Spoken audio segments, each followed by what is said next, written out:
Brother too. Okay.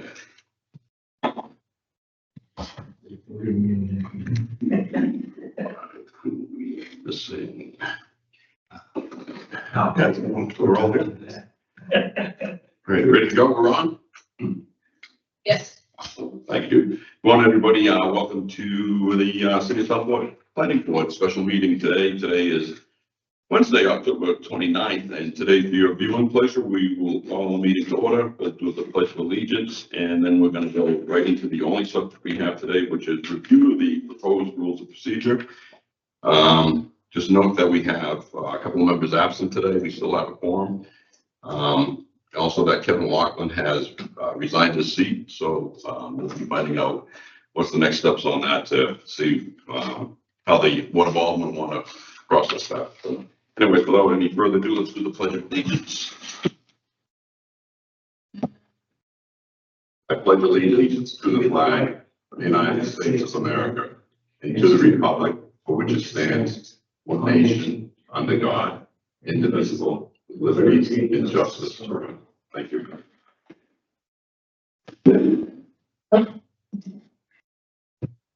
Thank you, Shane, for making this another advertisement-free session. I appreciate that in advance. So let's just jump right in. So just so everybody knows on the rules of procedure, we have some input from Doug as well as John that's in your folders as well. I think we're distributed to you by email. If not, we can make sure those go out. So today, we left off on page, we're averaging about 3 or 4 pages a meeting.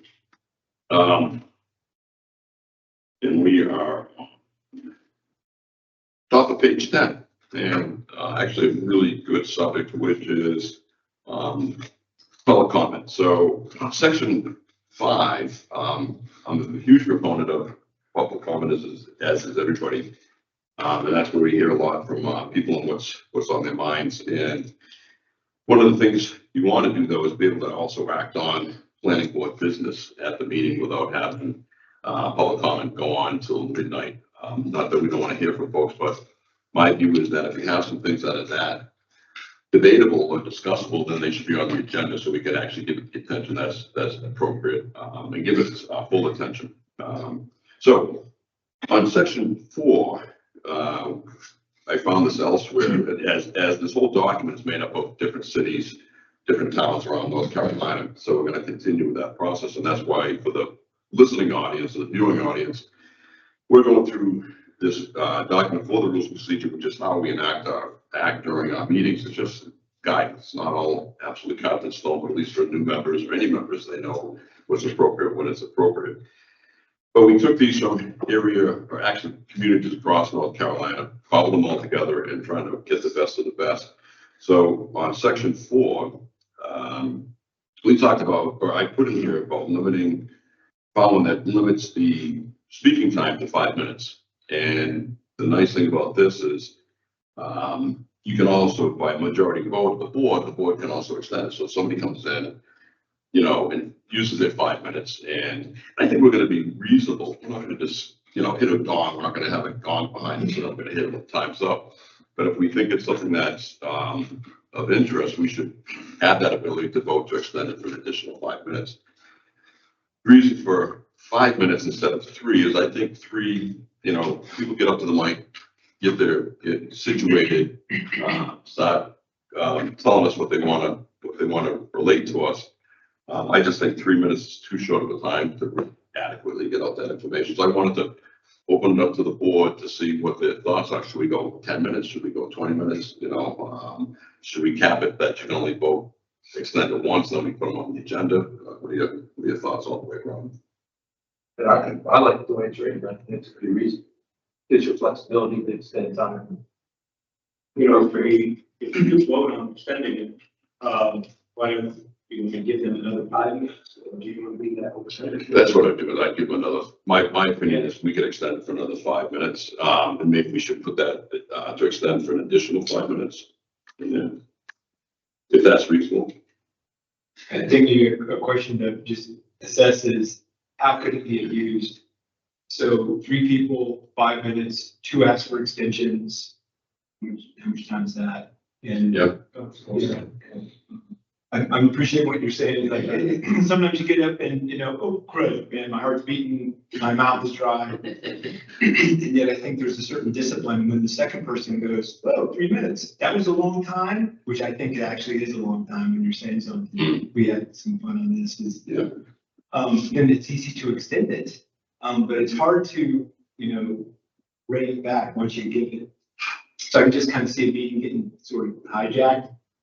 Do you think if the second speaker or the third speaker are speaking on the same topic and saying the same things, that the board would then say decline to do an additional 5 minutes, which would be reasonable, really? Well, if nobody, If it's not new yeah, information. either somebody on the board is gonna go, hey, Chair, I'd like to hear a little bit more. Yeah. Can we extend? And I guess I'd say, can we extend to 1 minute, 2 minutes, 3 minutes? Yep. Or somebody else is going, hey, I'd like to talk more. And then somebody on the board is gonna go, Chair, I'd like to hear more. We can always do that. Yeah. You can always give more, but to give less, that'll be the challenge. Yeah, but those are thoughts. It doesn't, I agree with, sometimes it takes a while to get up and get your thoughts together, even though you thought you had it all. Yeah. 5 minutes is a long time. Put a song on for 5 minutes, like, oh, that's kind of a long song. Especially if it's on not an agenda item. Yeah, yeah. And that's, yeah, and I think the last time we talked about the agenda items, whether it had to be an agenda item or not. Yeah, we took off the non-agenda items, so, That's what I thought. yeah. So and where do we, so previous page 9, right at the bottom, so paragraph 3, if a group or organization is present, speak only 2, did we change that to, or is it 2? Yeah, we took, the group of organizations present to speak on any agenda item. They are asked to, designate a representative, and then to address the board, but the problem we have with that one is, to designate, 1 to 2 representatives, because you could have an HOA come in, one person feels this way, one person feels that way, and both groups want to be heard, so. We left it open, we certainly didn't say that a group couldn't speak. We capped it at 2 though. Yeah, we Yeah. wanted to, So there's 10 minutes, and, well, possibly 20. yeah, right, if you, Yeah. so, thoughts as we think about the efficiency of a meeting.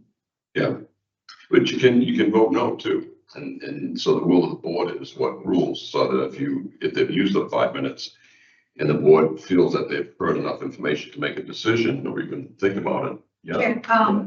The UNC school government discourages extensions on time limits because it's basically, if you let John talk for 5 minutes, but you really don't want to let Bob talk, you're not being transparent.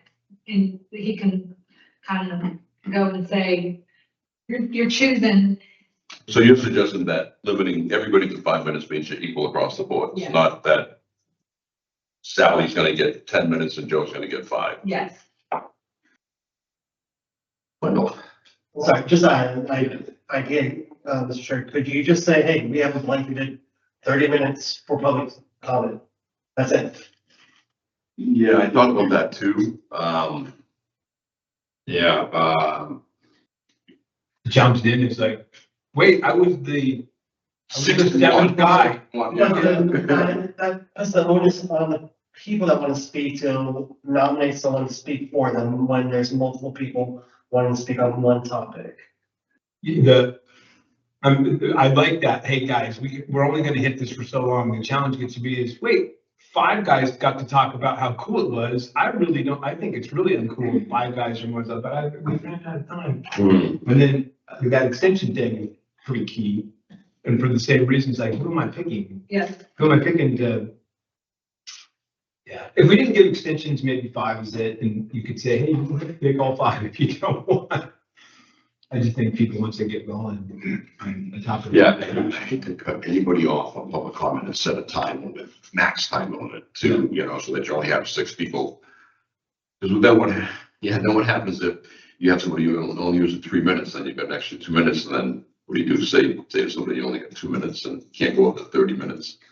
You know, and you can't also with this is that you can't pass your time on to somebody else. So if you only use 3, you can't say to Bob, hey, you get 2 of my minutes and now you get 7. So What's her experience been? Is it have the any experience from watching the Alderman, it's for the most part pretty reasonable. People might go longer than 5 minutes. They might go less, but I don't see, unless it's a really hot topic, people are pretty reasonable. But I have watched them with the HPC, and they have allowed everybody to speak for or against, and it's actually provided some really good input. So why don't we do this? Why don't we scratch to extend additional time and say and put the board may not extend, May or may not. may not extend additional time. Over 5 minutes. Yeah, if you guys are all right with that, if everybody's, Based on my experience with this board, there's been very few times. It's mostly at the alderman's meetings when people want to go on and on. If there's 10 people that want to talk about Gates in a community, most of the time it's the applicant that we're talking to for a text amendment, something like that. yeah, But that's not public comment. That's Right. outside. right, this is only public comment. Yeah. Yeah, I think 5 minutes is plenty. And you probably want to use that. so maybe what we need to do is on here, public address to the board, the following applies to members of the general public with public comment. So it's very clear that it's during that session, because last thing you want to do is have an applicant come in and say, hey, you've only got 5 minutes. Yeah, that's not even close to being fair. So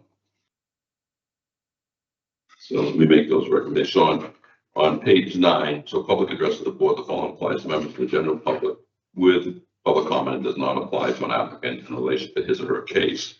Then next page on the 4, it'll read all speakers, whether speaking on agenda, whether speaking on an agenda or non-agenda item. Why don't I insert that public comment? So again, it's very clear. But I would think if somebody came up and their 5 minutes was up, I felt like, or Doug felt like there was more that needs to be discussed. I could certainly say, I think we need to hear a little bit more about it. Should that be when it should be an agenda item? If it's should we add it to the agenda? You know, it's like, at what point do you, exactly what Tori was saying, you know, how do you, yeah. Yeah, so procedurally, then it would be, you know what, this is really good. We need to think about this more. We're going to consider adding that to next month's agenda item because we've already done what's on the, today's agenda. If it's on something we're voting for, then we're delaying the voting to the next meeting. Eventually. Yeah, this is just with public comment. So, no, I see what you're saying. I mean, if we're putting it on the next agenda, Yeah. and if it's something. But if it's already on the agenda, Yeah, I think that we wouldn't change that agenda item. They would be able to speak to or against during that the agenda item. item. And then that would be Yeah. input that you would have for your decision discussion. Yeah.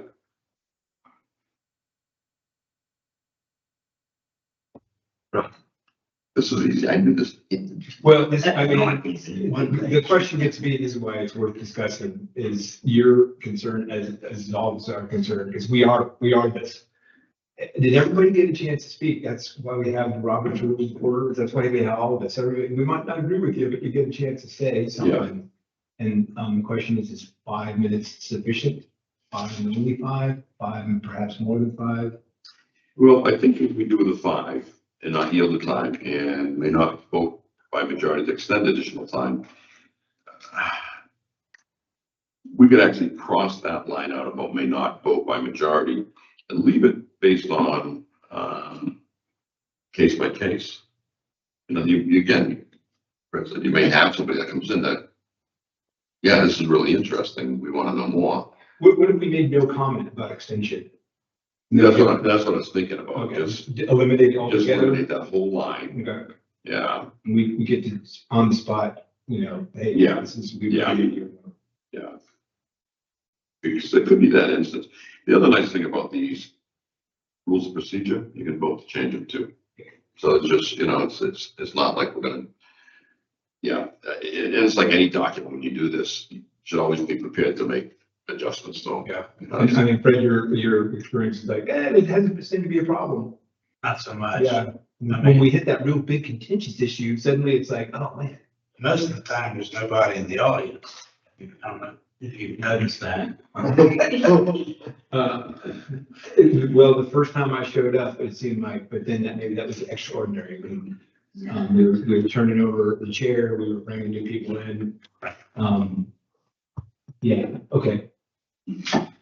So one thing that's not on here, are emails. Have we ever had any emails read for planning board items? Yeah, Yes. Yeah. That was a question from the last meeting I have in my notes. yeah. Do we want to allow emails?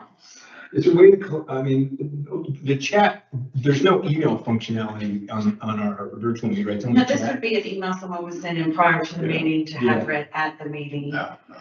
So we would have posted, the read ahead. They would have said, hey, that's interesting, and we would have made an invitational. send it Yeah, out. the only problem you have is with the emails is when they become personal in nature, and they should never be read at any kind of public hearing, when there's some kind of, sure, one, I'm sorry. Imran. No, Is no. there concern that the email may come from someone that's not a citizen of Southport directly? no, I think the board should have the type of, purview that, if an email comes in and it's not appropriate for the planning board or appropriate to be read, that we're not bound to read it. So we just need some kind of verbiage in here on emails and when they should be read and how we can say to some that might be just a personal, hey, I don't like this developer, he's the worst builder in the world, and I don't think he should ever be allowed to do anything. That's not appropriate for the planning board, that's, yeah. Who's gonna screen that?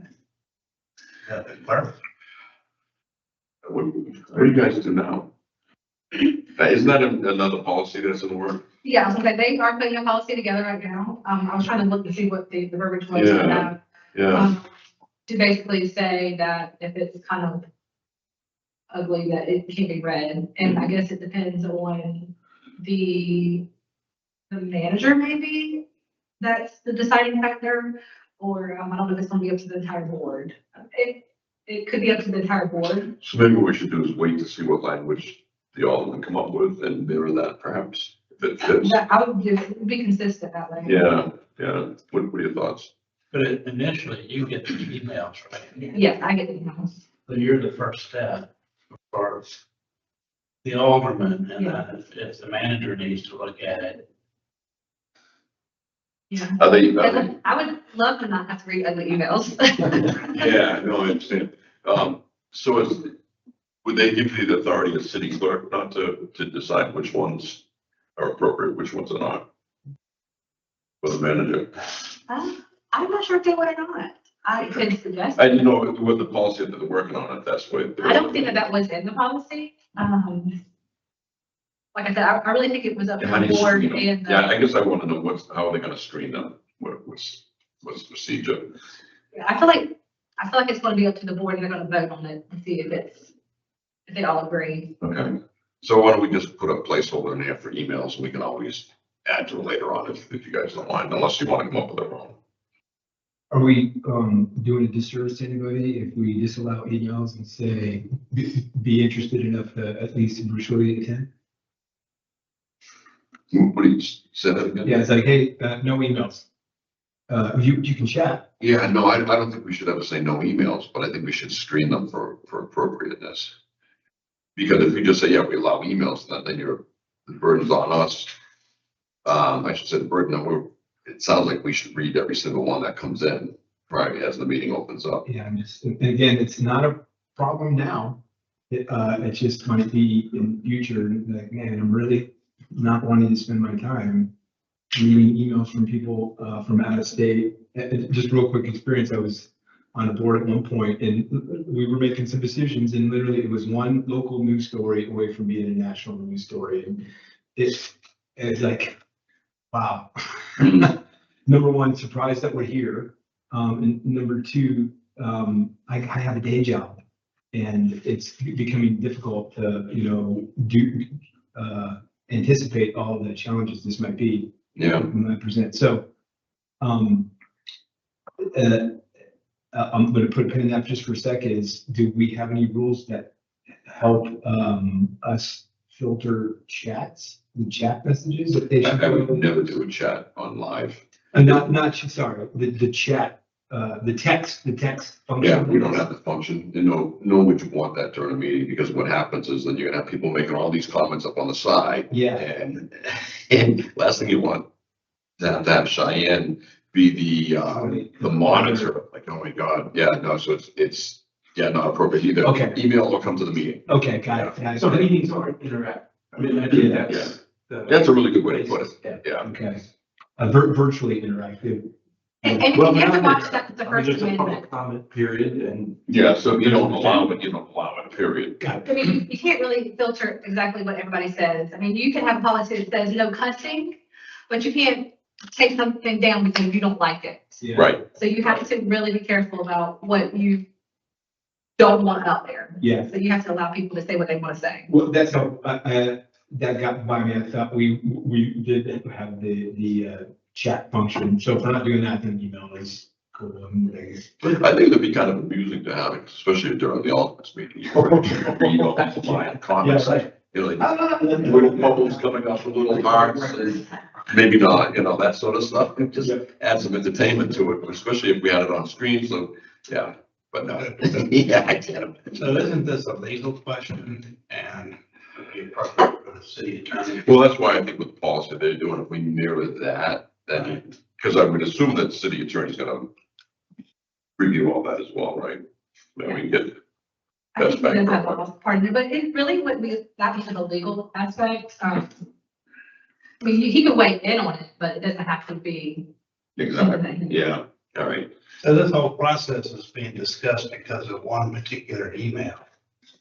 And so now the aldermen are reacting.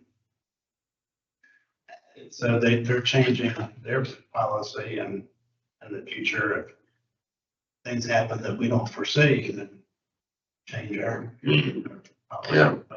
Yeah. There probably have not been too many cases where that kind of a personal assault has happened. Right. It's very rare, extraordinarily rare, and, but once is too much, Yeah. so. And certainly it's not something we want to encourage it's not the venue for that kind of Yeah, thing. So. no. Question, Toby, when you get emails, I mean, how much time do you have before the meeting? Do emails come on? That's a really good question, yeah. So that was another thing that we're gonna put in the policy, that, there was a certain time that you had to have it in before it was read at that meeting. Okay. I think it was going to be, maybe 4:00 before like the 6:00 meeting, or either the day Day before, prior, yeah. or, either like 4:00 on the Friday before the Monday meeting. So, That makes sense. All right, why don't we do a placeholder on that? Just so that we can, see what the Aldermen are gonna do. If everybody's all right with that, I just want to come up with these today. Okay. The rest of it is just, how the comments come through the board, and identification of them, so there's nothing unusual in this. So it basically, such comments or inquiries shall solely be directed towards the board, and in turn, the board members may seek an answer from the applicant, city staff, or members of the audience. One of the things that the Alderman, I'm not quite sure how they do it because it seems to be sporadic, is after somebody has spoken at public comment, I always understood that they were then going to give feedback or take the information and return to them. That doesn't always happen, so I want to understand what this board's thoughts are on engagement. Do we want to talk to people during public comment? Do we want to wait till they're done? Do we want to answer them, or do we want to follow up? You know, I know it sounds nickel and diming, but you have to at least, people come to the podium, they talk, they expect an answer. A lot of times they expect it right there. What you don't want to do is get into a back and forth. This doesn't make for a good meeting. It can really go downhill very quickly. So what are your thoughts on follow up to those comments? Or we just, I hate to say we're just going to sit there blind, mutely and take them in, because I would like to be able to respond, but what's the best way to do that, I guess? This would be an opportunity for the chairperson to respond. Hmm. Okay. Let's say public comment. Here's my name, address, here's a question. Where in the UDO does it say that you can put this hotel here? Mhm. It could have a pretty straightforward answer. You could answer it, Mo could answer it. And that might be the end of the comment. Yep. At least have the flexibility to answer. Yeah, okay. Or if it's a question you can't answer, you can say, well, I'll get back. Yeah, and we'll get the information, because you always collect the information, and we have a sign-up sheet, don't we? We do, they don't legally have to even sign her name. They could put Cookie Monster and I live in the trash can. So they'll never get it. I'll try that. So, oh my God, can you imagine that? Oscar the ground. Oh, I'm not bad. Sadly, we're Bluey fans. So if I put Cookie Monster at the next Alderman's meeting, I get to speak. So you have to find another Sesame Street character.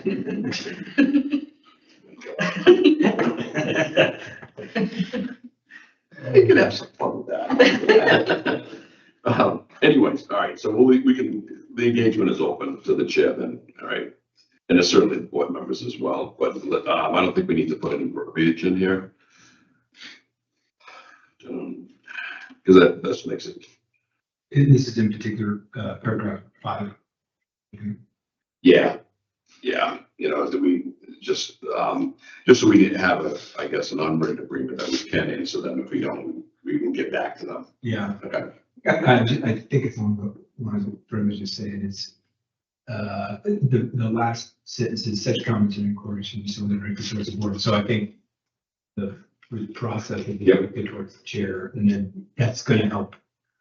Yeah. Funnel some, that puts a little bit of calming effect Yeah. on interactions. And I really don't want anybody to come in and ask the board a question and think that they're never gonna get the answer. Right. Because I know how that feels when you ask questions and then you don't get anything back.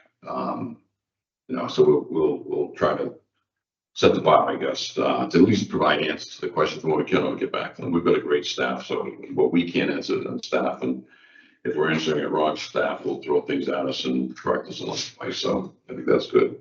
And this is just such an important thing to me, in my view, and public comment. So I do have a note on here about the total public comment limit, and you had brought this up earlier. So do we want to limit the total time? I think if you don't want to cut people off, but, I mean, it's a great idea, which is, hey man, we got an agenda. It looks like one of these agenda items is really capturing some attention. I guess what we can do is say, hey, roughly speaking, we don't spend more than 30, the idea is we don't spend more than 30 minutes on a particular item unless we want to, and then we will extend it. yeah, So you you have can. some kind of boundary? Yeah, and the jump on again is the seventh person. Yeah, well. Sorry, you're number 7 on the list, so you don't get to talk. Then And we you have to- extend, hey, apparently there's still a lot of passion left on this. We haven't heard the other side. But somewhere along the way, somebody gets cut off. So if you have an open door, I would, this is just me, I would suggest not having a total public comment. Because I think there's more downside to upside. But if somewhere along the way we have something that comes before us that's gonna take multiple meetings, if we've heard it the first time and the second time is repetitious, then I think that's when we can institute a time limit. This is just my opinion, because, most information is gonna come out the first time. So, what's your experience on that when you have? If you have a lot of, what I have found is we don't get a lot of comment that's just out of the blue. That's Yeah. gonna be more at the alderman level. Yeah. It's gonna be very agenda specific a lot of times. And if there is a crowd for something large, then I think they should have the opportunity to speak, because there isn't a public hearing Yeah. at the planning board level. Right. So, I mean, I think that a 5-minute limit is appropriate per person, and then just whoever's there. Again, we don't usually have hordes of people. that- Yeah. Because the other thing to remember, as an advisory board to the Board of Aldermen, they have an opportunity to speak there That's as well. correct. So, so that might work. If they choose not putting a time limit, let people speak, and then if they want to go further, they can go to the Board of Aldermen for the hearing. So it's not like this is a one and done type of thing. So it sounds like there's at least a couple options we can go and think, just like, wow, this is a big one, maybe bigger than this meeting is. We could suggest that we continue the discussion because we're not ready.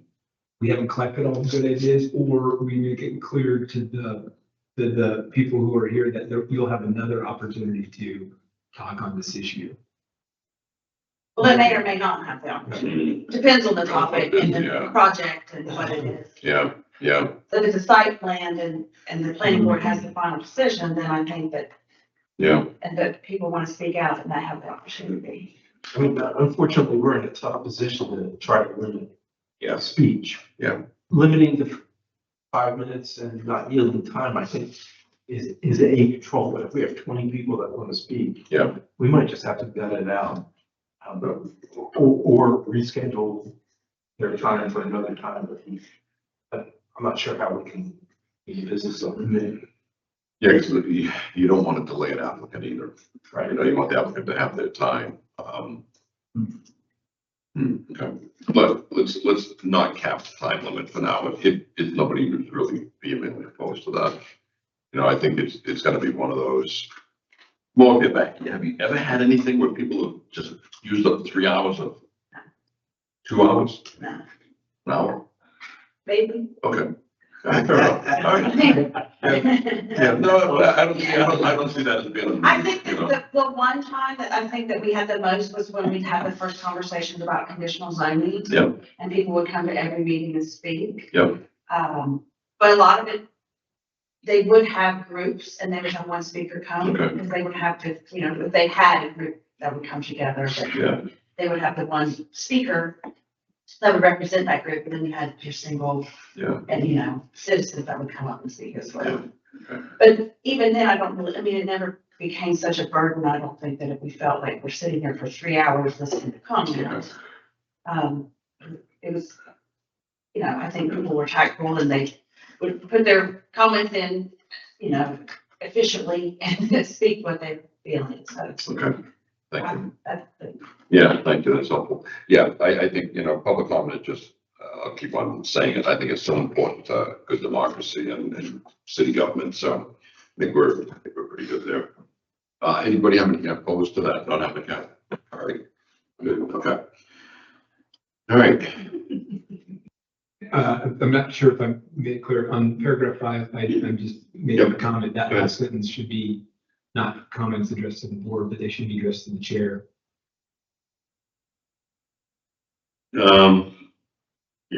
Yeah, from Robert's Rules of Order, that's the way it works. As are our comments, they are, normally they're addressed to you, that everybody can hear them. Let's leave it at 4, because that way it doesn't sound like,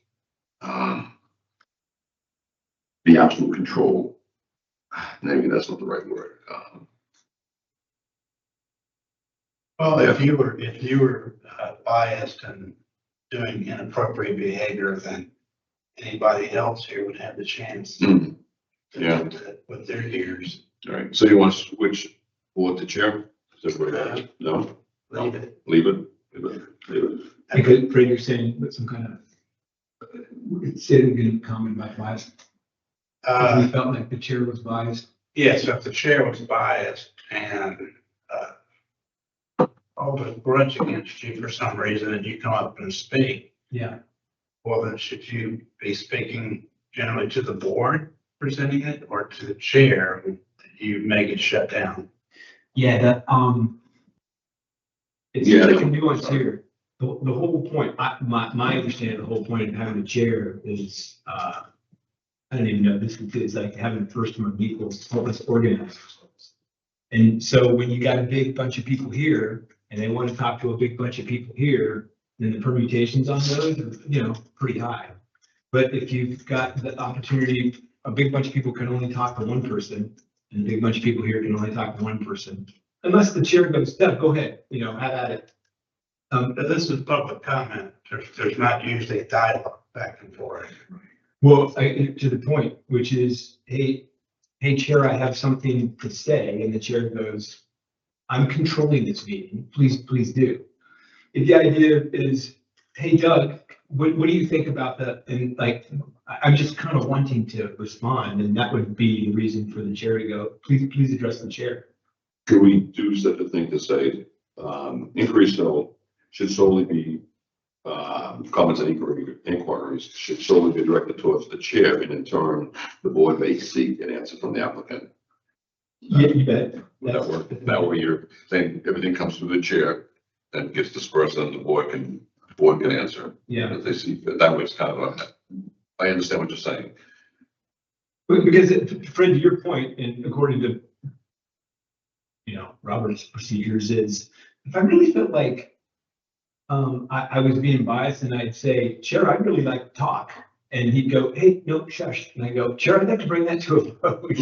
And then everybody goes, well, the point though, is that there's this protocol for people to interact with the board.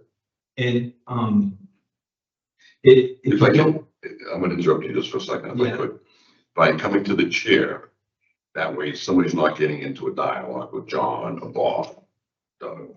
It Correct. just, it discourages Yeah. that and helps you. Doug, why are you thinking that?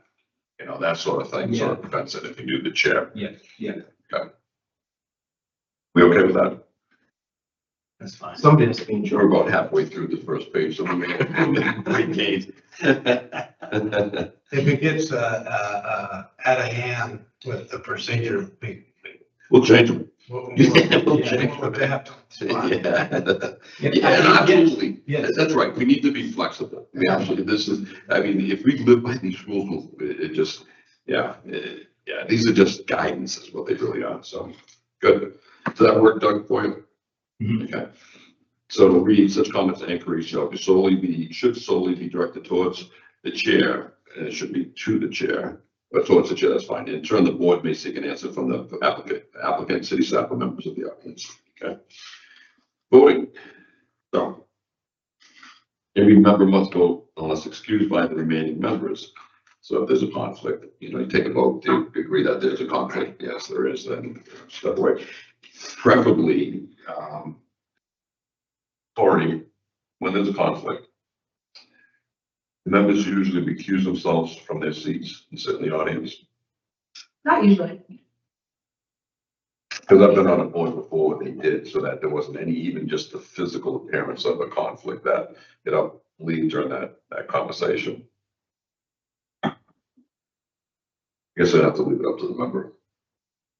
But it's really to prevent any even possibility of a conflict if we're voted to accept the members' statement that they're in conflict and can't act on it.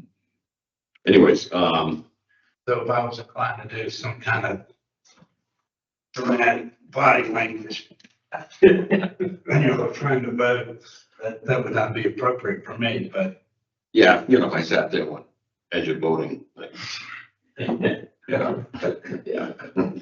I'll leave it up to the members. I don't think you need to, but I wanted to bring it up. So no member shall be excused from voting except on matters involved in their own financial interests or official conduct. So basically it says you have to vote. You're here, you're appointed by the alderman.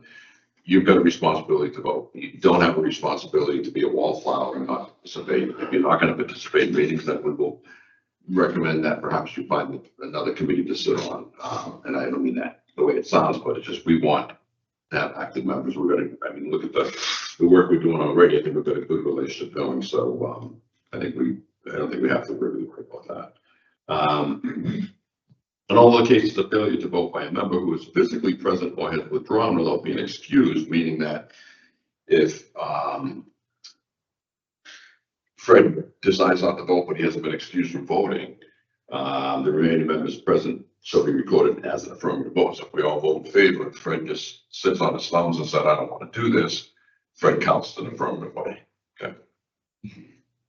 Except for zoning matters, which I guess that's the next paragraph, but I just have a question why zoning is different. So that's good there.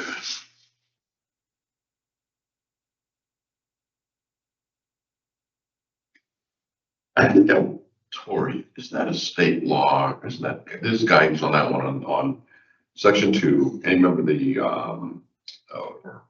alternate member who refuses to vote without an acceptable cause shall have the vote counted as a negative with regard to zoning matters. Did that come from a state law? I thought there was something that I saw along the way, or it was guidance. We talked about that last time too, which is, Yeah. it was the state. Wasn't that you? I remember you found it too, didn't you? Or it was State. Maria, I can't remember. Yeah. Cause that, to me, well, that's, honestly, guys, I'm not an expert on Robert's Rules of Orders, but that's contrary to Robert's Rules of Order. Yeah. I'm a little, the logic here, can somebody help me? So if, there's two domains here. One is, if I don't vote, the first rule is if I don't vote, then my non-vote gets counted as a negative. With regard to zoning matters. Yeah, on non-zoning matters, it counts as an affirmative. Yes. On zoning matters, it Yes. counts as a negative. There must be a why, there's a why there somewhere, because we want to be conservative, because, anybody know? Why is it just the opposite? Any help with that? Yeah. I thought there was a statute somewhere on this. And then this is one that we absolutely need to have a reference on. Yeah. You know.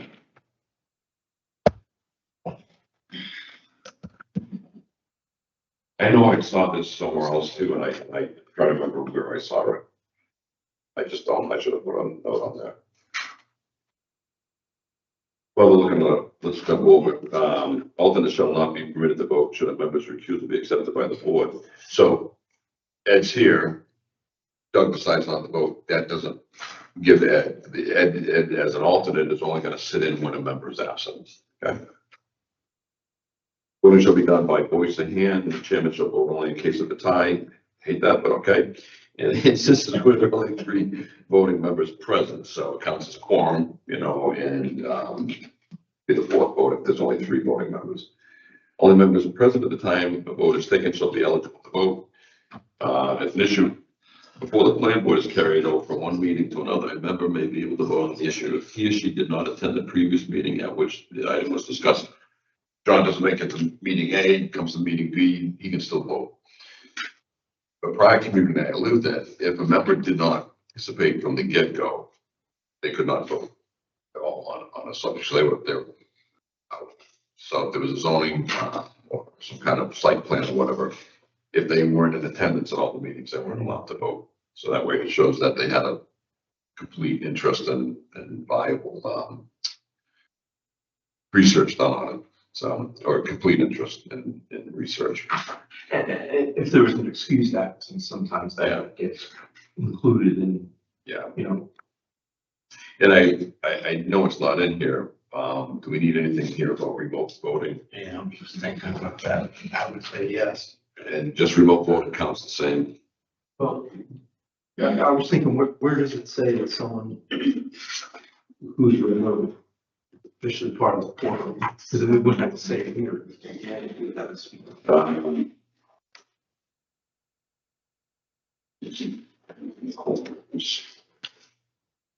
I think the voting has to do with the financial interest with the zoning, which would be the conflict. Hold that thought just a second. On the quorum,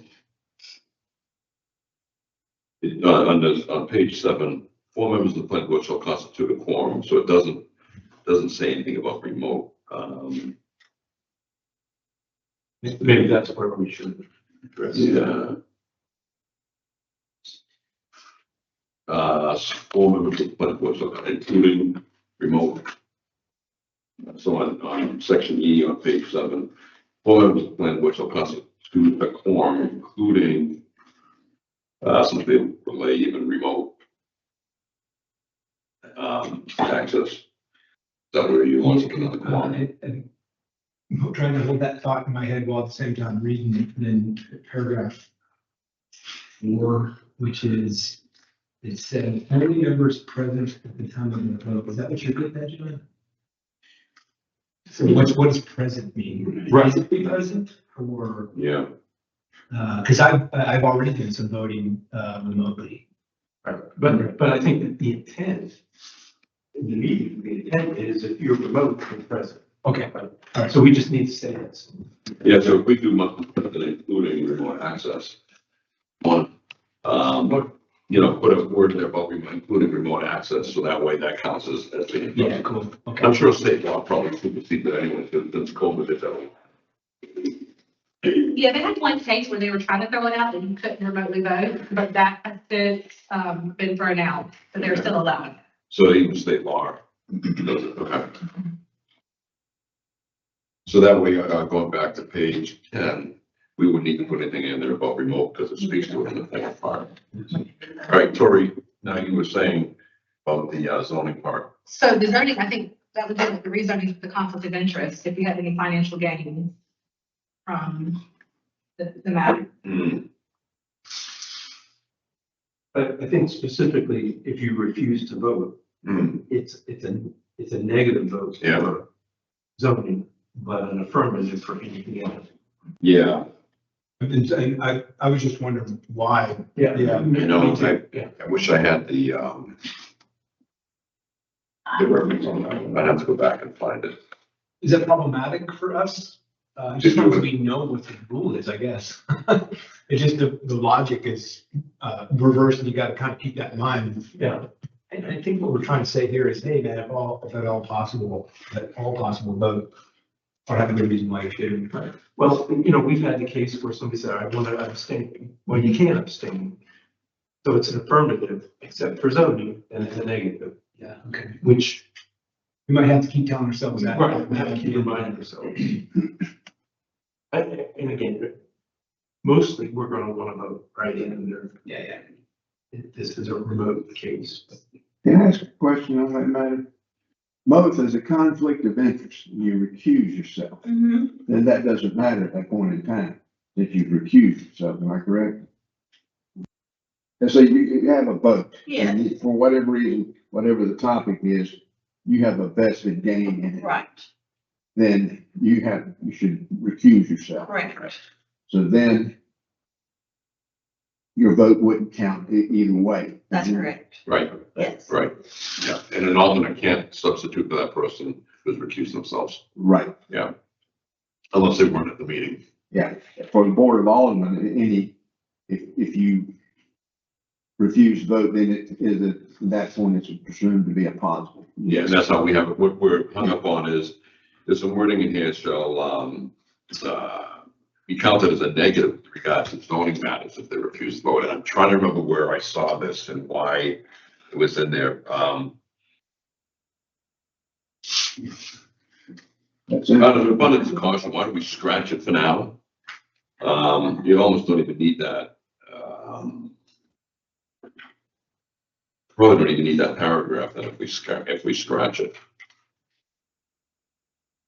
Because it says in the paragraph 1, and all, in all case of failure to vote by a member who is physically present or is withdrawn without being accused by a majority vote of the remaining members shall be recorded as an affirmative vote. It's really strange. Anyway, all right. If nobody's opposed, why don't we scratch paragraph 2 unless we can find more information on it? Everybody all right? with that? What situation would this happen? So say I'm on a board and I have a vested interest before the topic comes up, at the head of the topic, I say, hey, I have a vested interest in this, I'm gonna recuse myself. That leaves a quorum still to vote, and we hear the case.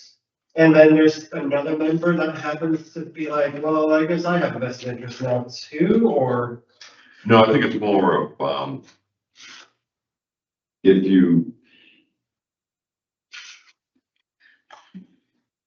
there are times when you'll have members of the board that'll become a stick in the mud and decide that they are so against this that they're not even gonna vote. And it happens, you'll get people on boards that'll just say, you know what, I really am so opposed to this, that I'm not even gonna participate in this discussion whatsoever. I'm gonna sit there with my arms crossed and go, you know, like a little kid saying, I'm not gonna vote. Well, this prevents that from happening. So, all right, you don't vote, it's still gonna count as an affirmative. So that way it makes you participate, I understand. you know? Oh, I have had that happen, yeah. It makes you vote, if you feel that strong, it makes you vote no, if you really feel that strong. That's right. That's exactly right. And can I add a little bit to that window too? If we went to that page 5, it says that, which is I don't get to recuse myself. I get to ask if I may be recused. If there's a conflict, Yeah. and then the board votes and says, no, Doug, there's no conflict. Yeah, You have right. it. You're in. And Yeah. so, and now if you don't, or you do, there's gonna be certain. Yeah, it's not like, just because you don't like what's happening, you have to have a valid reason to recuse yourself. I know it sounds crazy, it does happen on boards, that you'll get members that are just, you know, I had one guy tell me once, I'm gonna stay on the board just to be a pain in the neck. I was like, no, that doesn't work, you know, so. Chair, mm, it's the zoning issue is so that because property rights are, more crucial than other cases, so it's to ensure that the accuracy of it. Go ahead, Scott, you can explain. Yeah. So the way the law is written, sir, is that because zoning rights have the vested interest in property, what we're talking about then is taxes, et cetera, to the public. Therefore, it is absolutely important that this board has a majority to show firmness that this is what the board wants to do. If you have a person who refuses to vote, that's the reason why it's negative. So it can't be won by minority rule. Does that make sense? So you have a true power majority. Yeah, because it's zoning being property rights, so that you want. 100%. Anything else can be considered an affirmative vote. So that way you couldn't actually make the vote happen in a positive nature, if somebody refused to vote. 100%, because Yeah. that's still a minority rule. That's not a true majority. Interesting. And Yeah. I can Okay, see a that's all. case Thank you both. where a board member doesn't want to be on the record of approving it, so they can stay silent. Yeah, And, and again, you hopefully just vote no. well, if they don't want to be on the record, or I don't think there's enough Yeah. information to vote, whatever, or they're just a stick in the mud, right? So Yeah, it's important to leave it in. yeah, yeah. Do you have a reference to that you give us along the way? Absolutely. We can grab. it. Yeah, along the way, just so we can, because as the work they're doing on the handbook, they've added some references in there too, which are really, really helpful. So, so that being said, now we've got some clarity around that. Everybody's all right with leaving it in. Okay, Just for clarification, if we're at a meeting and we have a quorum with absentees, do you still bring in the alternate? yes. You do. If the There's seat is, one if the seat is empty, Okay. then the alternate comes in. Got it. Yeah, yeah. Yeah. So here's a question for you, even though you say you're not a Robert's Rule of Order, which I think you are expert. If you have 4 members, one is recused. Let's say it's the side of the table. Fred is recused, so that vote would still be, let's say, 3 positive, 0 negative, and an abstention. So you would still have your quorum, right? Yeah. You have, that is you, so you have, let's say you have a minute, you have a quorum, and that's it. You Yeah. barely- you have a quorum. To start. Yeah. We're on a subject, Yep. Fred recuses himself. Yep. We've still got 3 positives, so it's really 3, 0, and an abstention. So we still have a quorum, even though he's recusing You himself. have a majority vote. This is how I understand Robert's rules, and that's why I was surprised. But that, what you just said totally makes sense, which is some things are so important that we, mandate that there be a majority of the board voting. Not a majority of the board present, but a majority of the board voting. That makes sense. That makes sense to me. And an abstention in the sense counts vote. Well, it can't, no, it's No. the non-vote. It's exactly how you said it, if I understand it right. Mhm. Four folks here, Mhm. one says I abstain, Yeah. you have 3 votes, Mhm. and they all vote positive, then Yeah. the majority is positive, even if I. But you still have a quorum, but I mean, you still have a quorum, because even though the members recuse themselves, you still have a quorum. Yes, Okay, yeah. Well, then it, yeah, you have to, because you still. you have a quorum, you can determine even with 3, well, three against 0 wins, 2 against 1 wins. Yeah, Yeah. okay. That's always a little bit about if somebody recused themselves, but, okay. So for us, it doesn't count. Yeah, And maybe not for good reason. yeah. We should be all right on that. All right.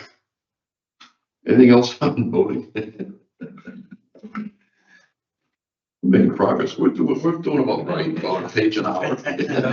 Listen, but this is fabulous. I mean, it really is fabulous. It's the right way to do this. It's just, keep on vetting it out until we get it where we want it. And it won't be a problem till it's a problem, and then we would have wished, if only we would have taken a couple more minutes to even understand what we said. Well, I can see what will happen with me, that one thing we didn't think of, like, Yeah. but hopefully we'll think of everything, but God knows.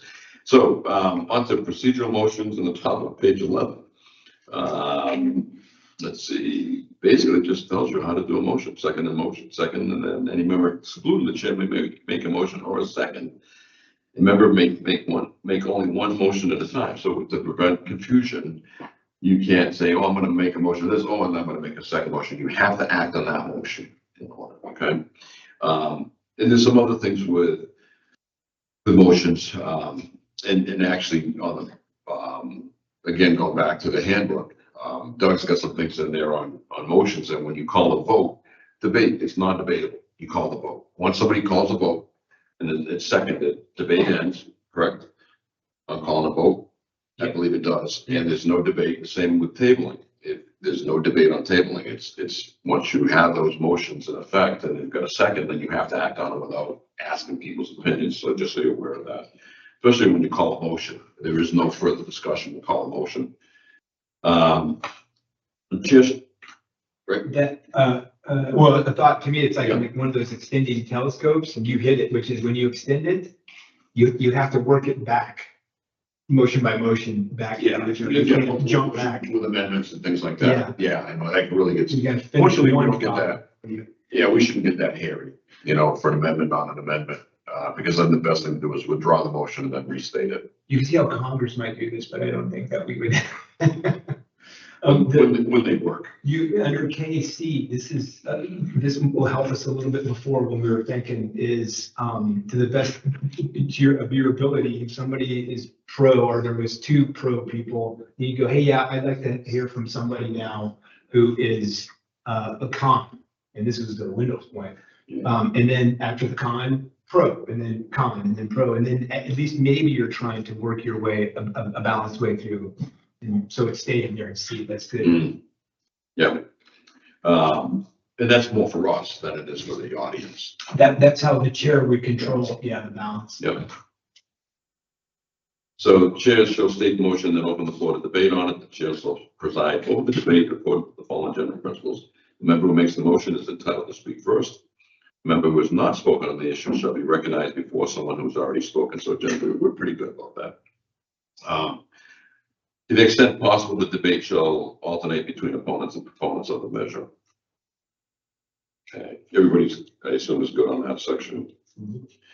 And then you go down below. These are just motions, pretty much what you have in your handbook too, don't you? Down below on A through G, A through K. Yeah, it seemed to me, my comment on this is, cases in Robert's rules, so I don't think we need it. I think you made the point is, yeah, but if everybody doesn't read Robert's rules, then Yeah, then here's your quick take. There's a quick outline, right?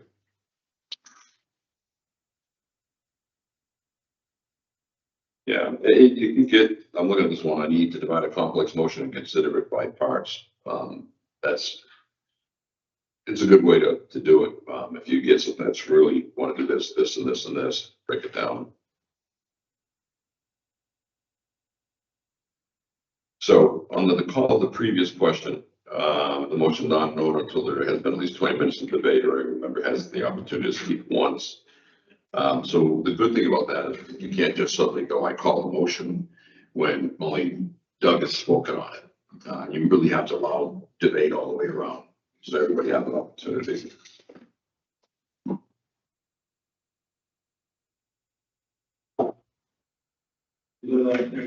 Yeah. Hey, here we go.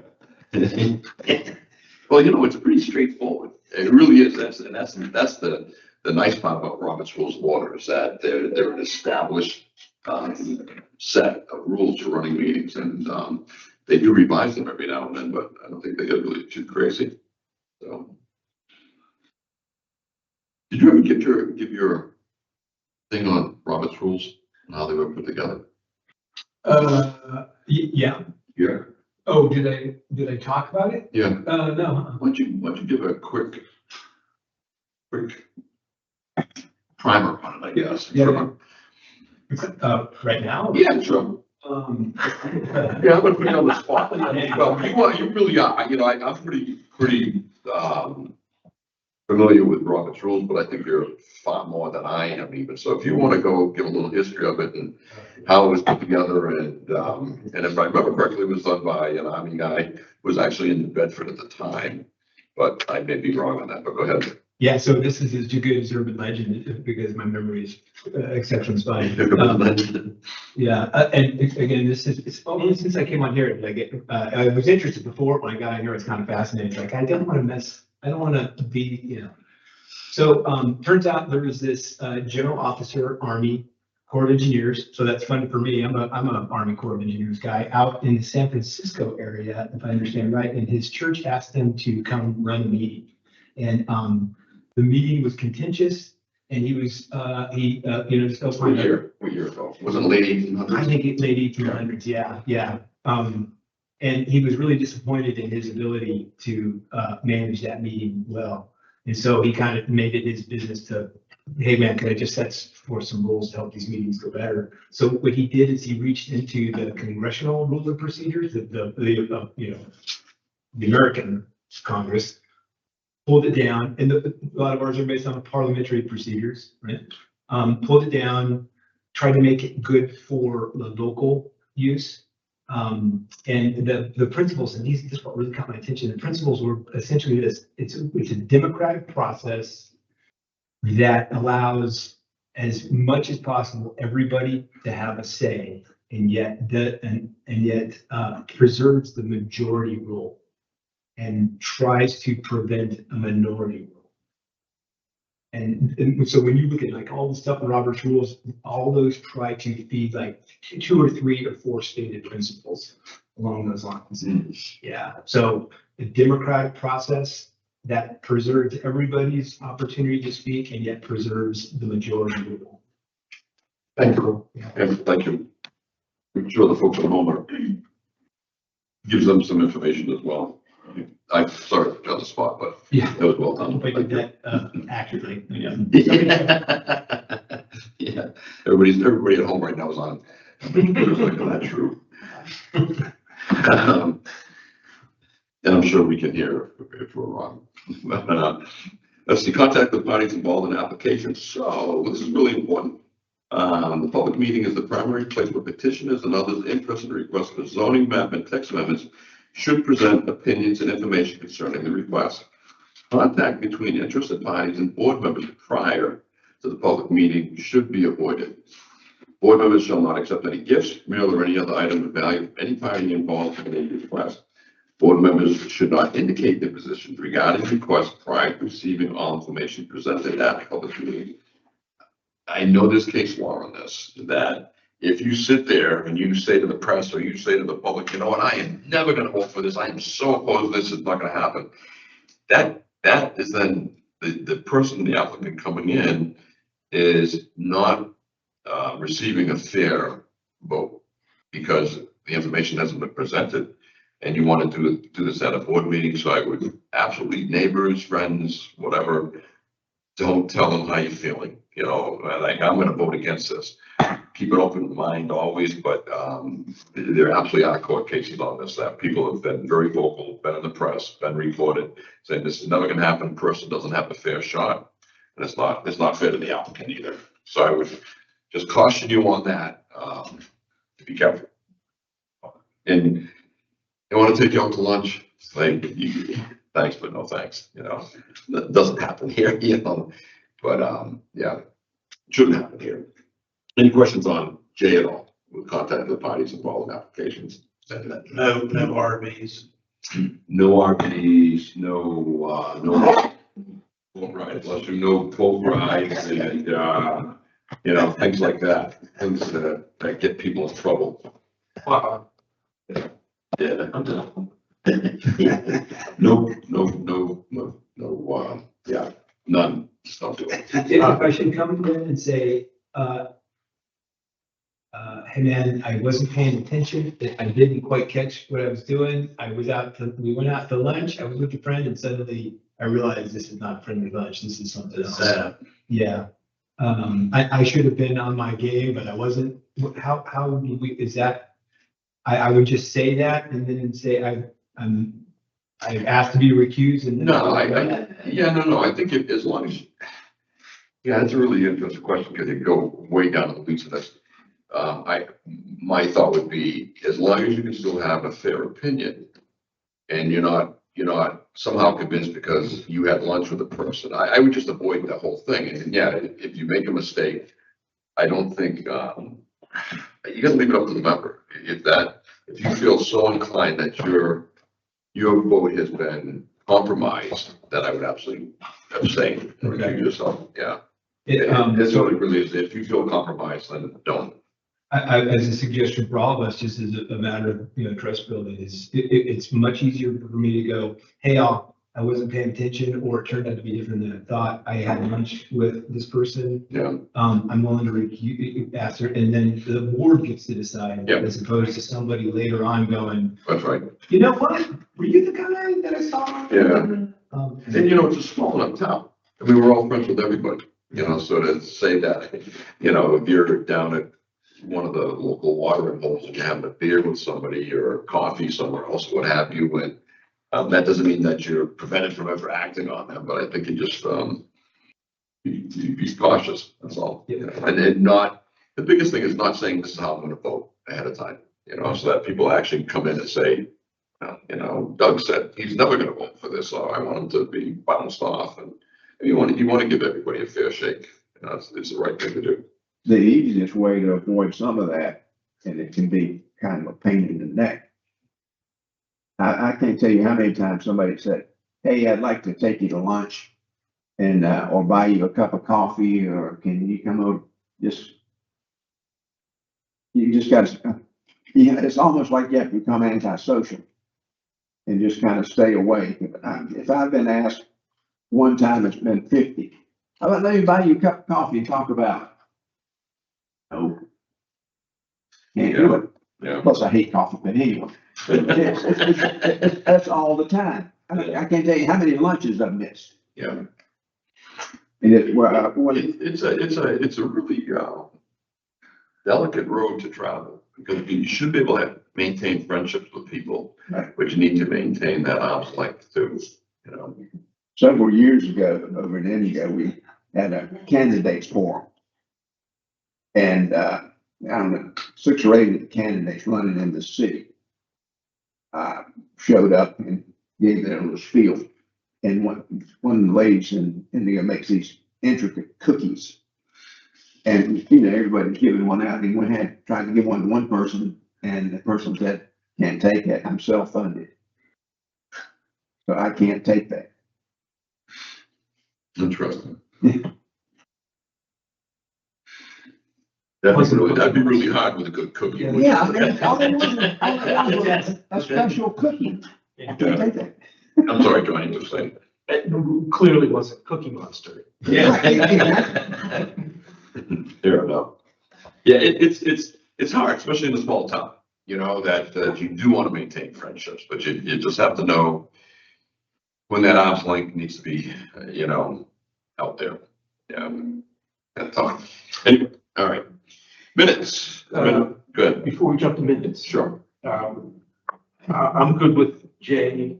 Do we need something comparable for dealing with city staff or other boards? Well, you think city staff's gonna sway us, or Well, I mean, are there any you think restrictions? city staff's gonna take us to lunch? Not so much the lunch part, but Yeah. the contact with, for instance, let's say there's a site plan application. Yeah. I want to go to City Hall. Yeah. I want to look at the application. I don't want to get the highlights. Yeah. You know, is there any restriction? Shouldn't be, You know, shouldn't be. I think we should have full access to staff at all times, okay. you know, and vice versa. And maybe we should say that. And also, there's, you know, board of aldermen or whatever, the board of adjustment, that they can lobby, perhaps, you know. I'm not saying city staff could lobby, but they might. You know, there's a line you don't want to cross, is lobbying with Board of Adjustments, because they can't do that. Can't do it, you can't. They have such the way that quasi judicial settings are, hearings are set up that, yeah, everything they can only act on what's been presented to them, if I'm not mistaken, right, that night. So last thing you want to do is have a planning board member say, hey, I think you should vote this way. Is that what you're thinking? or- Well, I'm thinking the other way around, but let's say, alderman, member of the alderman said, we don't want to vote on this. So I don't think you guys should send this to us. Whatever it is, not site plan, but something that goes to the alderman, UDO, and, Yeah, we don't want to take this up, so you shouldn't take it up. yeah, that's not. That's not how it works. We That's make, not the mechanics. yeah, we make recommendations to the Board of Aldermen, they act on it, so they have to, whether they act on it or not is up to them, I suppose. I suppose they could set something aside and say, we're not gonna do this.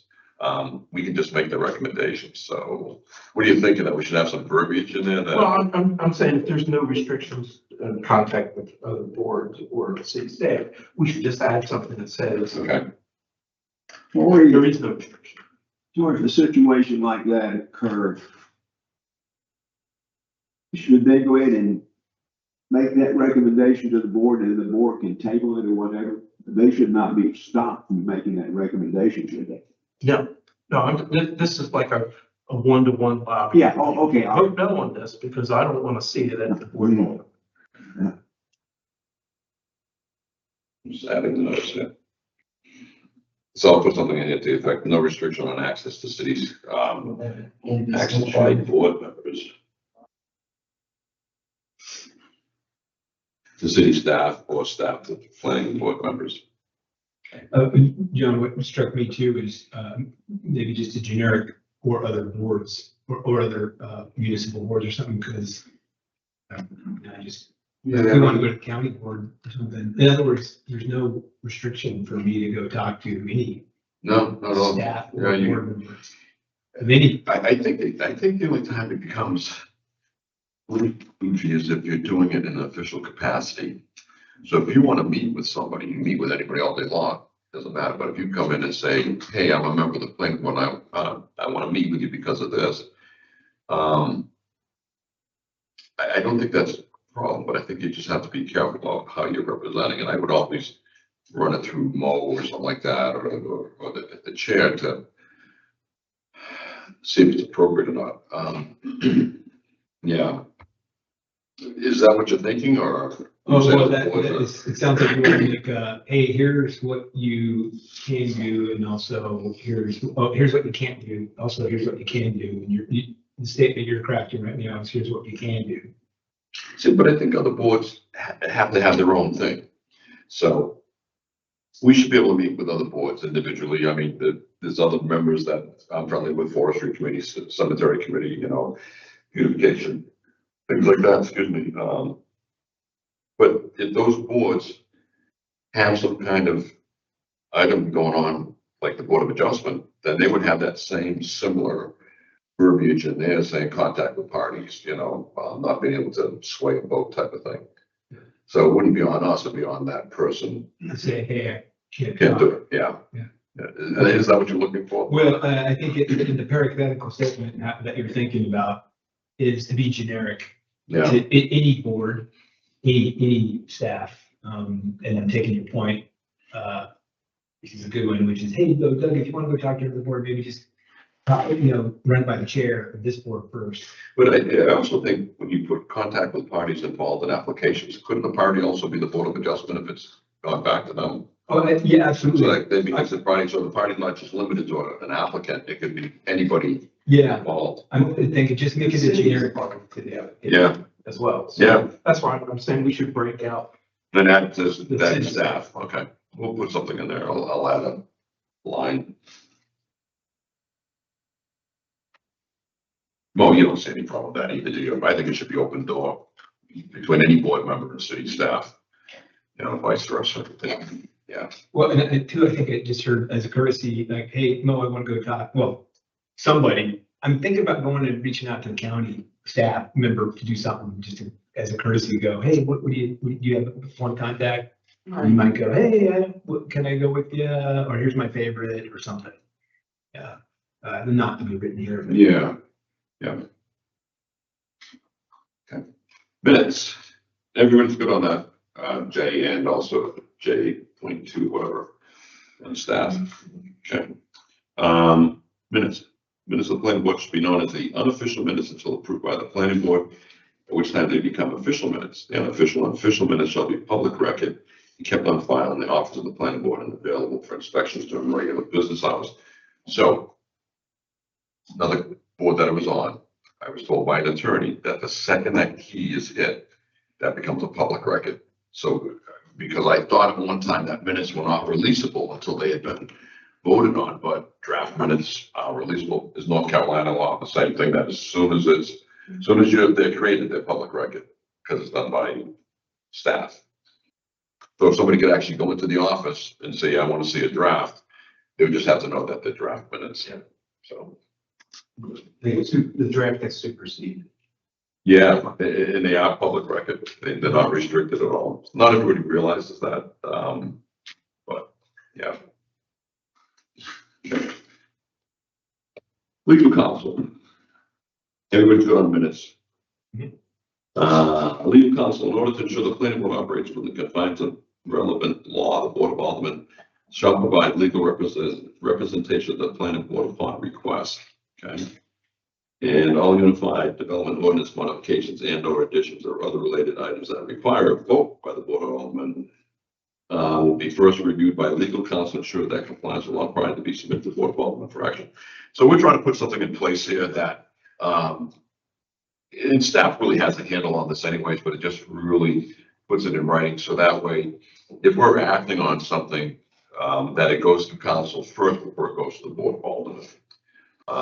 If that's where it needs to go, because the last thing you want to do is kick this up to the Board of Aldermen and have them say, has council reviewed it? We can't vote on it until it happens. So it's really just putting the chicken before the egg, or the egg before the chicken, whichever way you look at that. Does it make sense? It does, it's got some, paragraph 8 has some magic word, shall. So is there a mirror language in rules and procedures for the Board of Aldermen that they say they shall? Since we can't enforce something that they don't want enforced? You lost me. Yeah. They had a motion a few meetings ago to provide legal counsel to us. Okay, good. Yeah. All right, and so this mirrors the statement that they've already made. Got it. Yeah. Maybe shall is in there, but it does align with what the board said they wanted to do. I mean, we can say anything we want, it's just shall is the. Well, we did have an occurrence early this year where we asked for legal counsel and we were told it wasn't a good use of city resources. Yeah, And that it was very concerning to the planning board that we were being denied legal counsel, input. That's the example that came to mind when I was reading this, which is, Yeah, okay, we said you shall, but apparently you don't agree that you shall. yeah. You should say, well, you will, you may. I think you have to leave shall, because at the end of the day, you know, we have city staff, and we have the board of aldermen. If they don't think it's necessary, I mean, certainly that could be a really big bone of contention again with us. But, you know, the aldermen have the purse strings, so if they say it's not, I find it difficult. I see both sides of this, but I really want to have access to legal counsel whenever we ask that question. But the aldermen, they could say, no, you're not gonna do this. So we're saying we want it. They could still say, no, you're not gonna get this. So, I would like to pass this by the aldermen when we're done for their, I guess, vote of acceptance, if you will. So, for the whole rules of procedure, then we can see what happens from there. Okay. Yeah. So Larry, this also goes back to Article 5, and I sent some comments on that. Article 5, we were talking about city staff. We wanted to add something about legal questions on how they're asked and Yeah. how they're addressed. I'm not suggesting that we change Article 8 here, but I think if Article 5 is clear that we have the right to ask the question, then and I think the question about shall kind of becomes less murky. Yeah, so just then on 5. Give me a second, on John's, John has, the one that had plan board rules of procedure on the cover page. And we're talking on page 11 on his, and then also on page, for city staff, changing planning for city staff. And then also he's got a comment up here, access to attorney, the planning board through the chairman or through a motion, the planning board may request legal assistance from the city attorney outside of the items outlined in Article 8. Questions may be submitted in writing and contained in the meeting agenda. Responses from city attorney shall be in writing included for discussion in the agenda for the next planning board meeting. So, would you want that? You guys bring up a real important point. There's a huge difference between will and shall. And most people, I don't think, understand that. Going back to my 100 years ago, my former life, we had and we dealt with OFCCP, Office of Federal Contract Compliance. We had a whole group of shalls that you had to abide by. And that was, you didn't think about it, you did it. These are things you must do. They shall. As Yeah. opposed to will not think about it. Yeah. That's why we've got shall in here. So, John, your comments on top of page 5 of your input, do you want that here? On 5, or do you want to broaden it to Article 5. put it under Article 5? Right, so you have A, planning services, Yep. B, clerk, the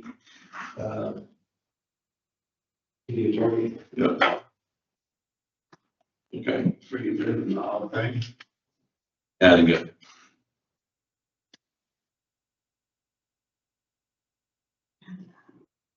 And what this does in Article 5 is it kind of separates from the automatic stuff that's in Article 8. Yeah. We do that.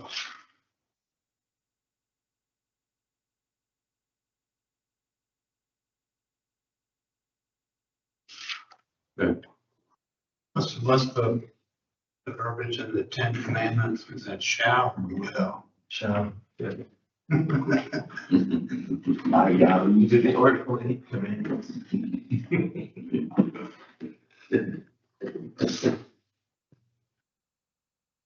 that's the difference. We gonna do it, and I might think about it. Yeah, there's not a whole lot of wiggle room in the 10 Commandments. Okay. Good on, everybody's good on legal counsel. Okay, that is a yes. So, recommendations, this is what we really do. We make recommendations to the Board of Aldermen, except for the site plans, major site plans. Right, major site plans, that's the only, yeah, otherwise it's a recommendation.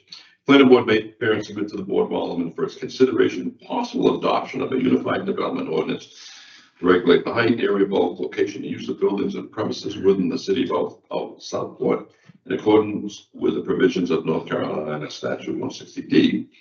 Planning board will also have the power to initiate proposals for the amendment of the unified development ordinance based on its studies and comprehensive plan. Planning board also will review and make recommendations to the Board of Aldermen concerning all proposed amendments to the unified development ordinance. What are we missing here? Looks like somebody wanted to add another paragraph below it, but they didn't. But I would personally. So that's a text amendment, so I think you need to, if you want to add, if you're going to do recommendations, you need to speak up on the, map amendments as well. Yeah, that's what I was just noticing. That doesn't have anything in here about maps. So I'll add that in, add map amendments. Well, you might be able to just roll it together. Yeah, that's what I'm wondering Might- under. It depends how you want to do it, but, because it's the same procedure. It is, Yes. yeah. And so, well, let me work with you on language on that, huh? Yeah, because you say use of buildings and premises, you can kind of tweak that and include that. Yeah. Okay.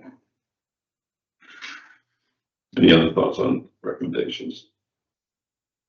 Key is recommendations to the Board of Aldermen. It's the governance, if you will. Okay, administration, compensation.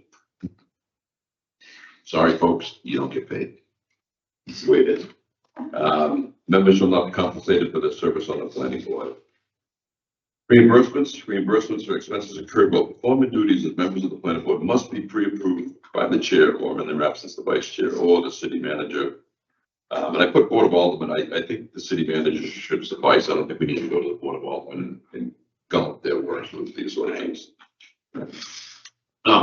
Basically just saying, you want to take a class, you want to learn something, you want to go to some seminar, you have to pre-approve it.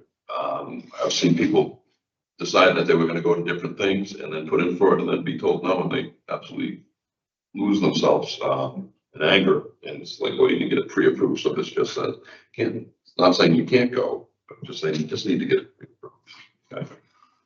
This only comes into play when we expect reimbursement or you're going to request. You know, This only comes into play when you're requesting reimbursement or you anticipate that. yeah, if you want to go to any conference and you want to do it on your own dime, I don't think any of us is going to say don't go. That's entirely up to you. But yeah, this is just if you want to get reimbursed. Yeah, I think it would be wrong for any of us to say that we need to go through the chair because somebody wants to go to a conference on their own. That's just nonsense. That's just unnecessary bureaucracy. So I think I would encourage everybody, go online, look at different things, see how other cities are doing planning. Attending conferences, meetings, travel and expenses, when authorized by the planning board and approved by the city manager may attend planning, again, reimbursements. Upon pending plan, the planning board may, upon the city's manager approval, by formal affirmative vote, pay the reasonable travel expense and incident to such attendance. So, do we need to change this a little bit so that I don't think you want to have to run things by the planning board to attend a conference only if you want to be reimbursed. Well, at the end of that paragraph it says, Yeah. pay the reasonable travel expenses. So I think I didn't take it that way at all. I just- Yeah, maybe the planning board when authorized by the planning board may attend.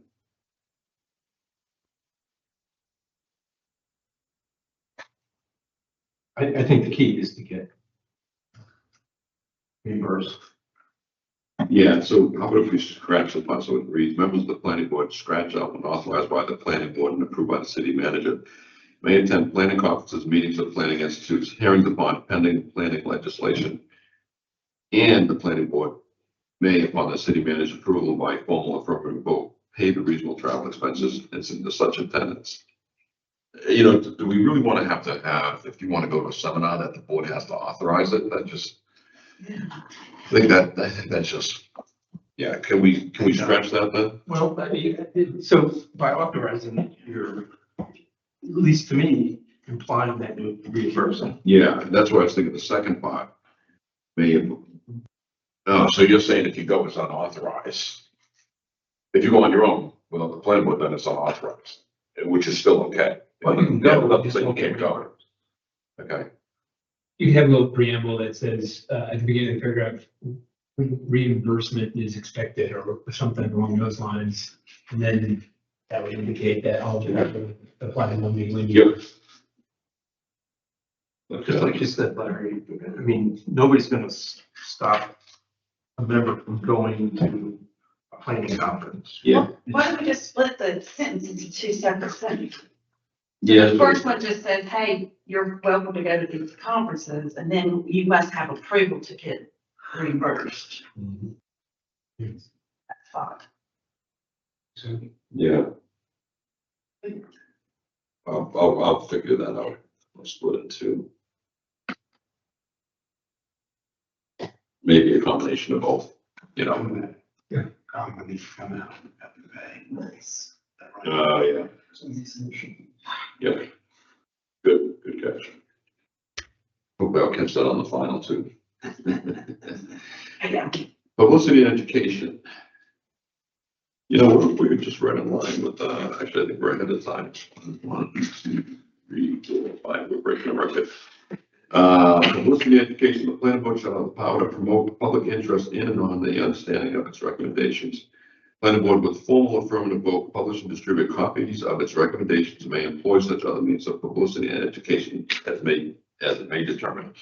So this gets a little sticky because you don't really want to play politics, but if you really want to help people understand why you voted in such a way, you should be able to have that ability to put together a package to pass on to the board of Aldermen. But is this too much latitude to say, you know, we're gonna create brochures or something like that? And I'm trying to think outside the development box, but also zoning changes and things like that.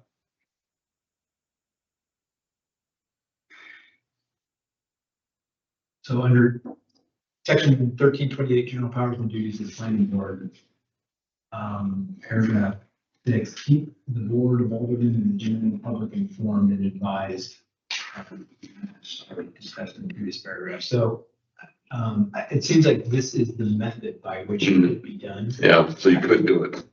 Yeah. What I thought was in there, this was kind of building my question, is what is under this administrative thing? It seems like if there's something the board wants to do that costs money, that seems to be in Article 10.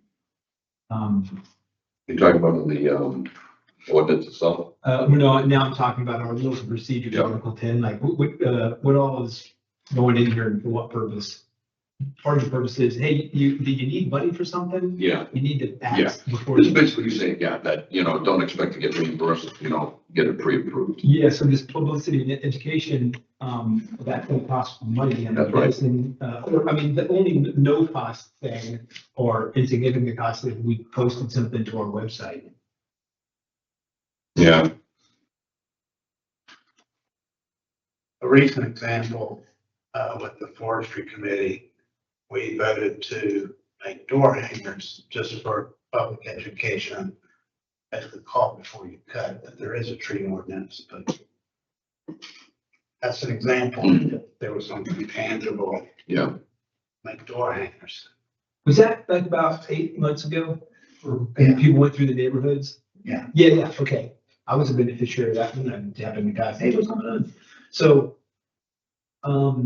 when you did that, you had to ask, I suspect the city doesn't have a printing press or something. So Yeah, the forestry committee has a fun. funds. Okay. Okay, I wasn't sure if it was a funding thing and that's why you were thinking, hey, we need to throw this in here, or no, I just want to reiterate that we have this, Yeah, we have the ability to educate, do it. train. Yeah, well, how much do we have in our budget? Wow. The planning board, how much money does the planning board have in their budget? I don't think there is one. I was gonna say, isn't it a goose egg? Yeah.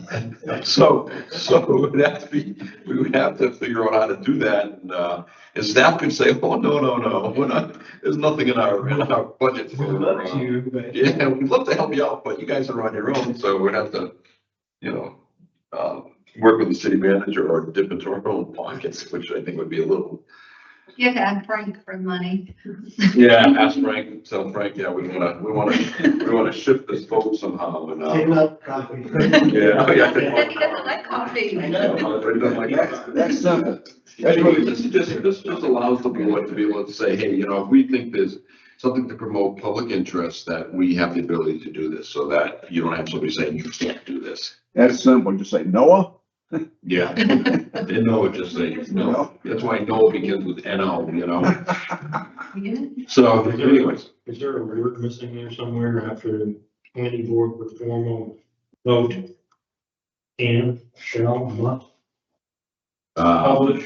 I think publish is the verb, so the plan board with formal affirmative vote, publish, and I guess we could put may publish. Well, Just some- yeah, I can put may there. Yep. It makes it a clearer sentence, sure. Thank you. Yep. And we don't have to put shall, we'll put may. Maybe a little bit then, so it sounds like this wasn't in here because we're getting a wedge in for funds or that we need to think of funds. It was like, hey, no, I think it is. It's not the administration. So basically, it's also much so that a member doesn't come up and say, hey, I want to create a brochure. And it's like, if you don't have something in here, it prevents it. So at least you have something in here that a member says, I want to see how this is being done. I'd like to be able to advance this so that when the Board of Aldermen have a recommendation on it, that we've got a nice package put together and might have some copying costs or something like that. Okay, here's what I'm thinking right now, Larry, is I'm going to 1327, or no, 1328. I'm going, hey, we got these 8 things that we're supposed to be doing. One of these, I think, it deserves a little attention here in our rules and procedures, because it says we should do it.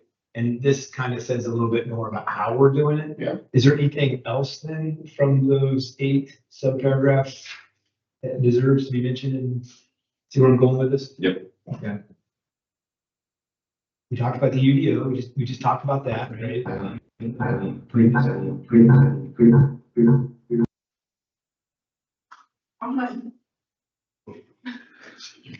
I like the way you're showing up. Whatever it was, don't do it. It's all me.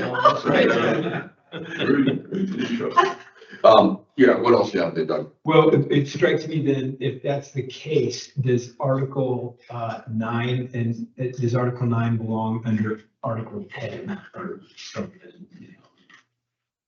Because the Unified Development Ordinance, that is maybe. Yeah, no, you have to break out, it's under administration, so that way it shows you how things can be done. I don't think it has to be under,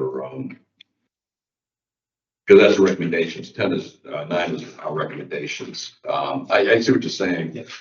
So you think it's shifting that over there? I would just, my question is, there's this cool article, administration. Mm-hmm. What all belongs in, I mean, John was kind of saying, you know what, if we said it in Okay. Article 5, and then what we said in Article. So you're thinking move that as a section B under 10, under 9? Well, then Article 9 would become administration. No, I leave it as recommendations. Because that way you're still making a recommendation. This tells you another way that you can act on it. Okay. So I'll move that.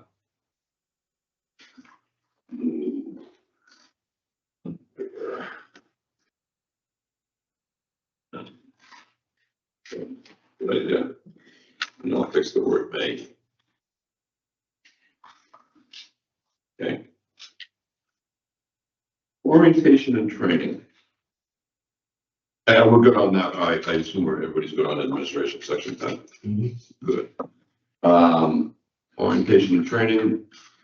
Orientation of new members. Planning director. Mo, planning director, your title? Yes. Okay. So meet with new board members as soon as possible after the appointment to prepare them for effectively serving on the planning board. That is probably one of Mo's most thrilling moments, is when she gets to meet with members and tell them what really goes on as opposed to what people think goes on. The planning director shall provide each member a copy of the planning board handbook, which is in work. And I understand that we should have it ready, a draft ready for the next meeting in November. We can vote on it, act on it. And this just outlines all ordinances that the board typically deals with in the comprehensive plan, and other major statements of the city's growth management and land development policy. Mo, do we need to add something about camera in there? You think that's good enough of a? I think that's fine. Yeah, keep it general, okay. But I think maybe instead of saying growth management, land use policies, maybe comprehensive plan and any other, adopted plans, I think might be the better way to do it, say that. In the comprehensive plan and other adopted plans Yes. of the city's growth management? No, but you think other major statements works?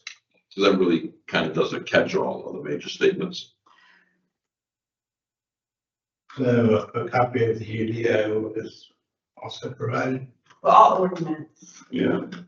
So I guess I was thinking if there were, because we have like a transportation. Yeah. Like the comprehensive transportation plan, we have, Oh. a mitigation plan, we have other So you thinking plans, about, but, you thinking about, so because to me, the growth management and development policies are incorporated in the comprehensive plan. yeah, So that's the Yeah. greater umbrella, that everything else is fit. how about if we put, all ordinance the board typically deals with and the city's growth management and land development policies, and take out comprehensive plan on the major statements.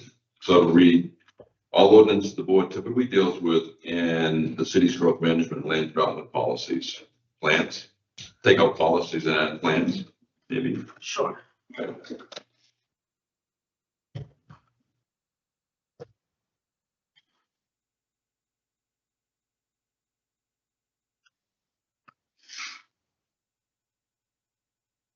But the, on Article 11A, last sentence, it'll read, all ordinance the board typically deals with and the city's growth management and land development plans.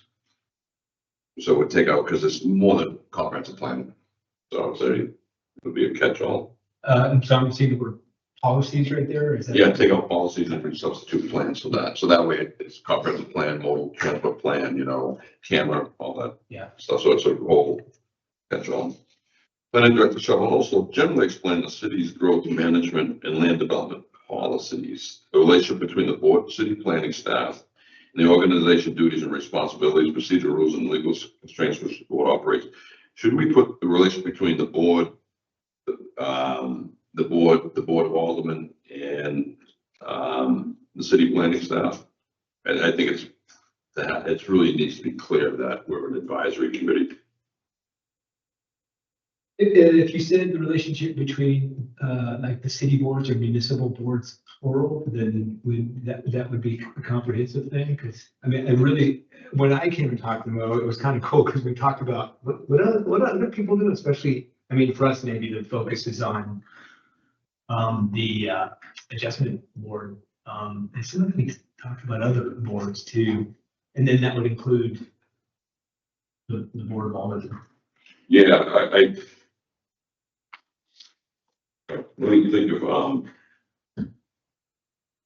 how about if we put, the reason why I want to vote, I really wanted to be a focus that, you know, that we are advisory. So between the board of aldermen, other city boards, planning staff. Yeah, yep. Okay. Planning staff and the organization duties, responsibilities, procedural rules, and legal constraints under which the board operates. I think sometimes people get on boards and they think they're something that they aren't. So it's important to have that time with Mo. Personally, I wish that any applicant that came in could do that first, so they could understand that they really have a clear understanding of what the roles of the planning board are and if they really want to apply or not. But well, you talk to anybody anyways that comes in and they don't apply. Yeah. So legal training. The planning director will coordinate the training by legal counsel of new members and existing members as needed of relevant law. So we did that last time. We did it when we came on. We had that session. You guys had that session, right? Yeah, I did it with us at the meeting. Yes. Yeah. I think it's really important. And I think that's where that handbook is gonna come in really helpful too, you know, those are the references. Everybody's good on legal training. Do you need more? Do we want to put anything in about we need to do it once a year or anything? Do we need anything like that? I mean, that's the say, Yeah, we as have, needed. yeah, I mean, Yeah. if there's a new law from Raleigh. Yeah. we yeah, training on it. yeah, good point. John, you're saying put that clause in as You needed? know, it is, we So have it existing members as needed of relevant laws. Oh, I see it. Okay. Yeah, so if something changes, and we're unfamiliar with it, Yep. we could ask for legal advice, you know, or to do it.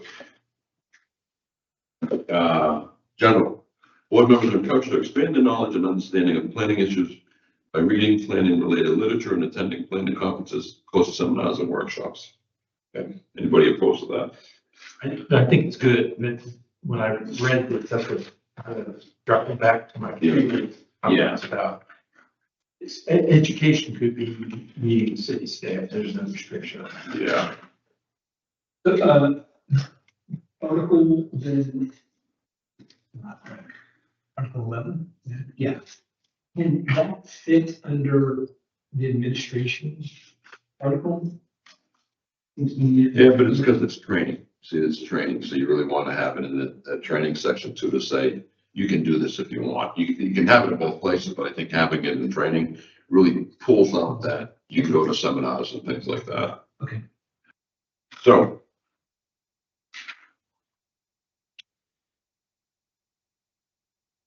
All right, we've got approximately 50 minutes. We can certainly go over if we need to, I think. Next one is, I assume everybody's got on Article 11. Article 12, ethical principles and planning. So going down, the planning process must continuously pursue and faithfully serve the public interest. Accomplishes the planning process, participants should recognize the rights of citizens to participate, strive to provide citizens full, clear, and accurate information. And I'm reading half of these, so if there's anything that you don't like, let's go, just say stop. Strive to expand choice and opportunity for all persons, recognizing the special responsibility to plan for the needs of disadvantaged groups and persons. Assist in the clarification of community goals, objectives, and policies in plan making. Show that reports, records, and any other non-confidential information which is or will be available to decision makers is made available to the public in a convenient format and sufficiently in advance of any decision. Again, it's all to do with transparency. Strive to protect the integrity of the natural environment and the heritage of the built environment. Pay special attention to the interrelatedness of decisions and the long-range consequences of present action. Basically, if some zoning changes, we want to make sure that it's not just for today and it's not for 6 months, but it's for 10 years from now, you know, and how it impacts the city. Planning process participants continuously strive to achieve high standards of integrity and proficiency so that public respect for the planning process will be maintained. This needs to be set in. Let me just. So it says, to accomplish planning process, participants should exercise fair and honest independent judgment in the roles as decision makers, make public disclosures of all personal interests, define personal interest broadly to include any actual potential benefits or advantages that they, a spouse, family members, or person living in the household might directly or indirectly attain from a planning decision. Basically, if you're going to make out because something comes before the board, you need to recuse yourself. And abstain completely from direct participation. Seek no gifts or favors, nor offer any. Do not participate as an advisor or decision maker on any planned project in which they have previously participated as a paid advocate. So those who might be engineers or builders and you actually work with somebody on this, you need to not participate in it. And it previously participated as a paid advocate. Question is,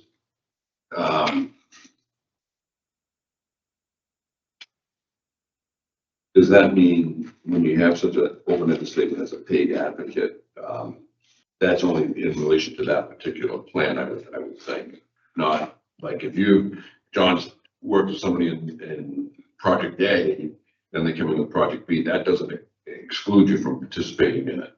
is how I read this. It's just that particular project. Right. Yeah. That's the way I read So it. if you're paid for project A, you need to exclude yourself from project A, okay? Serve as advocates only when the client's objectives are ethical and consistent with the public interest.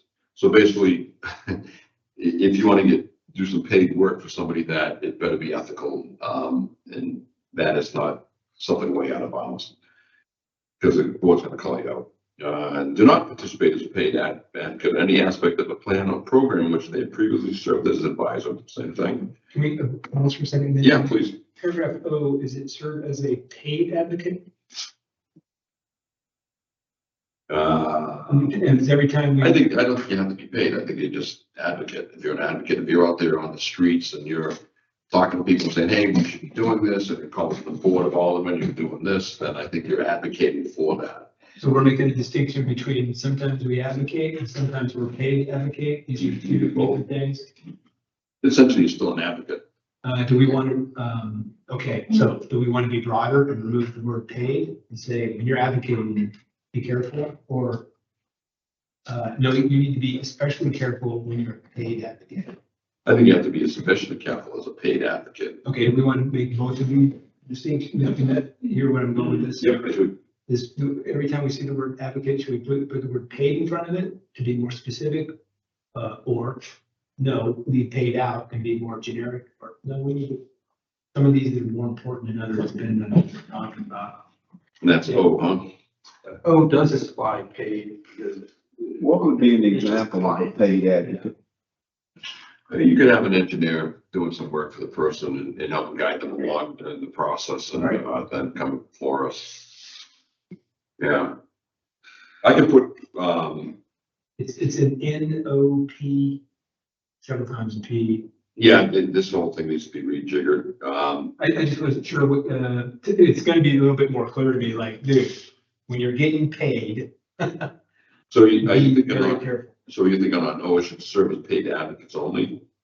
because you have a client, Yeah. presumably you're paid. Okay, yeah, who are we to say you have to,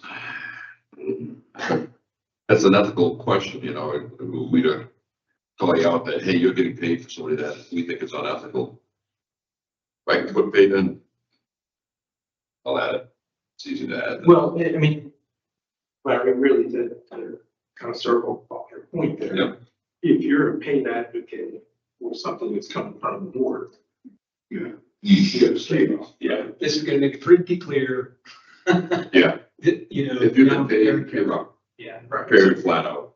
So, So even before you get to the ethical question. Yeah. If you're paid, getting paid for something that comes from the board. yeah. Which goes on, is that good enough? If I add paid to that? Yeah. Okay. I think that gets to what you're, hey, man. And P is essentially the wrap up. Do not participate as a paid advocate on any aspect of a plan or program which they have previously served as an advisor, maybe. Do not use confidential information acquired in the course of their duties to further personal interest. God, wouldn't we ever get any confidential information that? I mean, that'd be like saying, the only thing I can think of is that, you know, there's a Dunkin' Donuts coming to town and you're gonna buy the property so that they can locate there. I don't know. Or if there's a building height, text amendment, you know, change, then let somebody else know you need to get your application in. But is it really confidential because it's in public session? You know, we wouldn't deal on anything.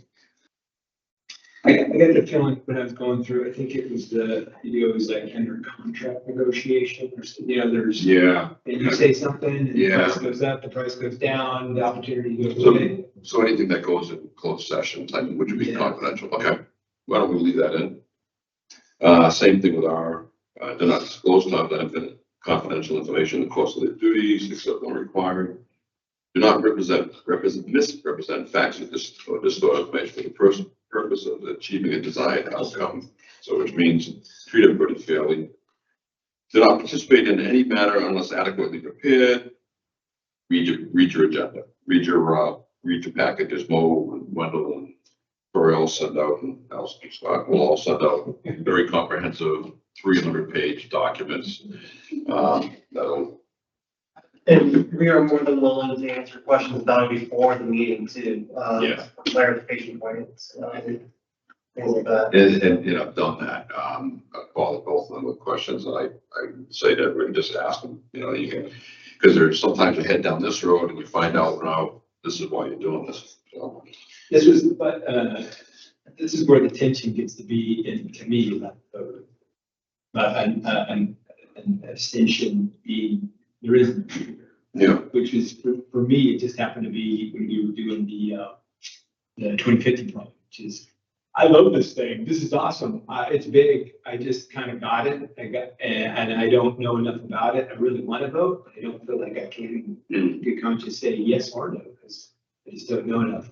And I mean, so our rules engage, which is, hey, staying away, what that means for you is, and so it's just kind of fun that here it is, do your homework. Yeah. And sometimes there's, that was, I hope, the one-off. yeah, no doubt it was. Because everybody who's on the board should be prepared. That's why they set up the packages in advance. Respect all rights of persons and not improperly discriminate. How about not improperly discriminate against or harass? So we're not improperly, how come we take out the word improperly? Yeah, I don't think, because it's, I can probably discriminate against not discriminate against or harass others based on characteristics which are protected in the civil rights laws. Improperly. I didn't know it was improper. Yeah, I'll let you back to get that one down. But there's a proper way to discriminate? That makes no sense. All right, everybody's good on that section. I'll rejigger those so that they fit in. I'm gonna go all the way back up. So A, recognize the rights of citizens. B, strive to provide citizens. Should that be residents? Or we Yeah. focus on the South Fork citizens? Yeah, just citizens. Okay, so That's in any general. citizen? Okay. Yeah, is it catch-all? Citizens, Okay, yeah. okay. It means anybody that lives. Lives and is, legally lives somewhere. So, human being, Okay, yeah, human beings. okay. So, because we're not limiting to city people only to come into meetings. Yeah, If it's a public meeting, everybody's welcome. yep, sounds good. So jumping over to, we might break quick, suspension of the rules. With the exception of broadcast and recording or other legally binding requirements, broadcasting and recording is a policy of the city. So every meeting is broadcast, unless the city manager finds a reason not to do it for staff availability or technical reasons and things like that. The rules and procedures may be suspended by a majority vote of the entire board for the current meeting or for a set period within the current meeting. Not otherwise indicated by a set time period, suspension of the rules of procedure are only for the meeting in which the suspension vote occurs. So if you want to suspend the rules on public comment, you can do that. Unethical. What? What? That is unethical. What do you mean? You know what, we're gonna suspend the rules for this meeting. Yep, absolutely. Okay. It basically says, you know what, we think these are just not, they don't fit this particular point. So I'd like to suspend them, Yeah, I know, but it gives you. But who's to say, whose call is that? Like, Any member can make a motion to suspend the rules or suspend a rule during the meeting and then it's voted on, and the other members can say no. I feel like you're gonna have some pushback from people on that. Because There's not a consistency that allows you. there's not a definition. I know, but it is not, this suspension of rules is not an unusual thing to have in a document. Yeah. That's true. Only, and it's only if there isn't a necessary reason for it to have speakers on the floor. If the item is general business, let's say, you don't need to have speakers on the floor. Right. That is part of the rules of, I mean. Yeah, so you can suspend them. Yeah, you can do it in by majority vote. If you're, it's another way to look at it is, sir, here, if you're wanting to suspend the rules, simply just shut down speakers for whatever reason, you're just, so you have some rights in this. Yeah. You could lose your seat. You know what I mean? Because that could get, that would be. Yeah, it could get really, So I just wanted to clarify. Not to yeah, no, I understand what you're saying. You don't want to use it. inappropriate. Yeah. Oh, heck. I know. I didn't think of that angle. I didn't. Sorry, I've been there, done that, so. Yeah. Yeah, Oh, you that's again, I wanna- suspended rules to shut down. I watched the board suspend rules and everybody's mouth just fell open because they realized that the board chairman in this particular case was just pulling rank instead of actually following the procedures. So the procedures are outlined here in detail and context. Everyone knows that if it's, for example, let me go back to my previous. Yeah. It's a simple, there's no reason to have speakers on this. This is general business. We're gonna go ahead and move forward. However, if it's something that you've got speakers and you don't want to hear them, Hmm. and you say, I have rank, we're not hearing anything on this, that would be unethical dilemma. Right, but this one is a majority vote. 100%. Yeah, So long as everyone understands that. yeah, yeah. Yeah, I would never want, my gosh, I would never want any board to say you have one person that can just shut down the whole system. Yeah. Good. That's really good. I never thought about that. I guess I just don't think like that. So the full set of rules and procedures will be enforced once the meeting in which the rule suspension is voted at is adjourned. So basically it just says, unless you've got a timeline to say for the next 3 meetings, we're gonna suspend the rules on, whatever, public comment. So we're gonna say for the next 3 meetings, because we've got so much work to do, we're not doing public comment. It'd be a real stretch. I can't imagine ever doing that, but, It's nice to be able to have this as a tool yeah, if you need it. yeah. It's something. to rely on. Because the rules, yeah, you just want that, so, okay. Is everybody good on that, on 13, suspension of rules?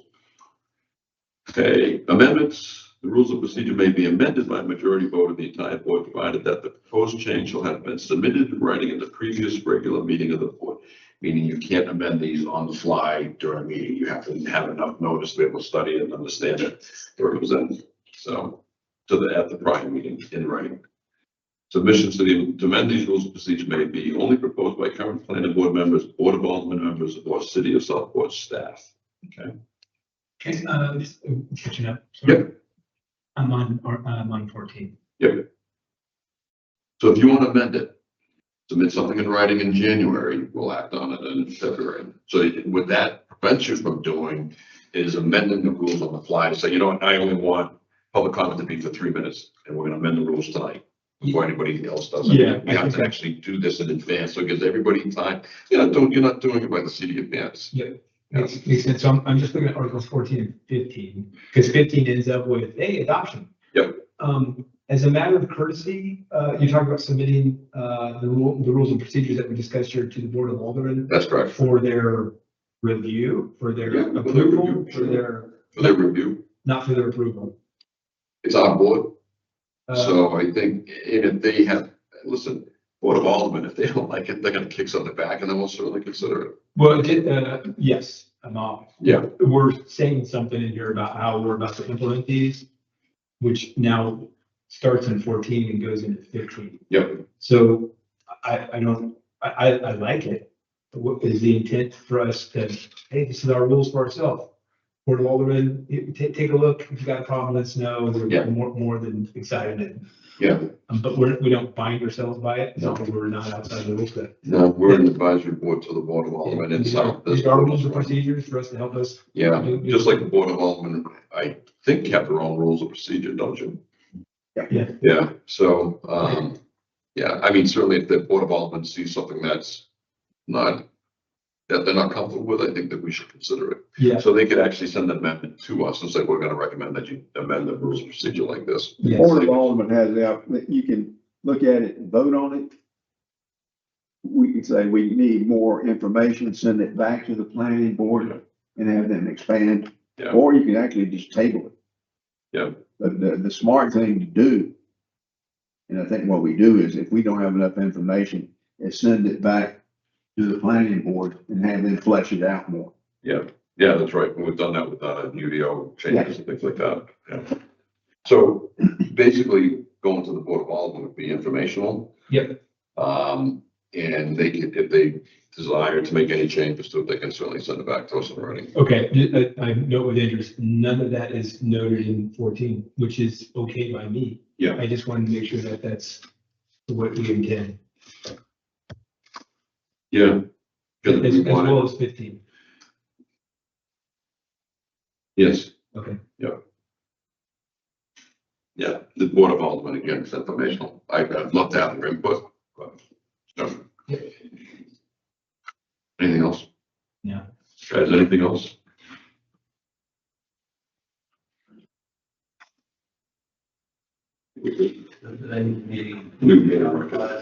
Yeah, so here's the question I have. Actually, let me ask, let me to make sure, staff, anything in here that you see that you'd like to tweak? Not that we've already, haven't already discussed. Okay. All right, what over the other staff table? Not the one that Scott really hasn't gone through it completely yet. Yeah. Okay. So the question is, we have another meeting set for, Thursday. yeah, Thursday, 11/6. Do you want to do a final pass through, or do you want to just go through these at the next? We don't have anything on the agenda for November, right? Other than review the handbook. So perhaps we could review these at the same time. Is there any need to have that meeting next week?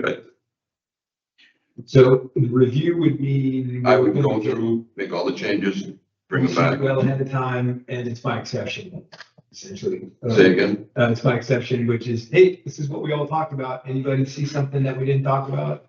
Yeah, so are you thinking for next week or for the meeting on the, at the end of November? Well, if we're gonna wait to have it as an agenda item on a regular meeting. Yeah, we get them out in advance so that if there's something that really stood out. Yeah. Yeah. I mean, it can take 30 seconds, or Yeah. otherwise, if we go through it just like we did now. Oh, you mean on our regular meeting, is there other exceptions to this? Yes. Yes, I don't think we would go through it page by page again. I'd be like, let's vote on this, let's accept it, or make some changes to it, let's vote, and then also pass a copy on. If there are changes, we amend them again, but not have to, I think the vote would be with those amendments. You know, and that way we can finish it up, send it over to the Board of Aldermen for information. And then come January, because we're not gonna meet so far in December, we've got these in place and we're ready to rock and roll. And, go from there. I mean, does that, I'd like to see an updated draft. Yep. I'm not really worried about when we'll vote on it, but. yep, okay. Yeah, so what's practical to get an updated draft?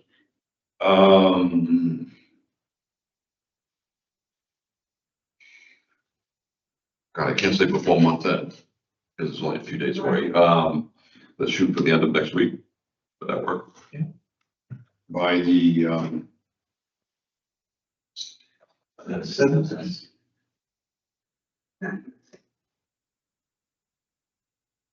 yeah, the 7th. Shoot for that. Would that work? I mean, that gives us, Yeah, it gives you 4 weeks or whatever before the next meeting to provide feedback. so do you want feedback before the meeting? Sure. Yeah, include Mo and I on it, and do it individually. And especially if there's anything substantive, that's what you really want to make sure, because if it's substantive, and if you don't mind, I'll determine how substantive something is. We need to, then we won't do it in November. If we think there's that much of a controversy about something or multiples, that we won't approve it in November until we're content with it. Okay, so yeah, nothing before it's time. Okay, so when we get the draft, Mhm. we have comments, we send it just to you, Mo, or we Yeah. send it to? Send it to Mo and I, we can distribute them. Yeah, I want to be careful about doing a wide distribution, not by any kind of distributing practices. Okay. Frank, anything for us? I love what you're doing. You guys have drilled down to the bedrock. And you're putting together what I'll call an SOP, standard operating procedures. You got answers to everything. You need that. Somebody has a question, you go here. this is what it is, this is what it says. You get rid of any ambiguities. You guys are doing one hell of a job of that. It's also very obvious, listening to what's going on over here, that the staff ain't just a bunch of pretty faces. They have got, there's a lot of knowledge over there, and they're using, you ask them a question, they get an answer. That's right. I like that. Yeah. Now, well, hold on here, I'll think about that. You get an answer right away, because they've done their homework.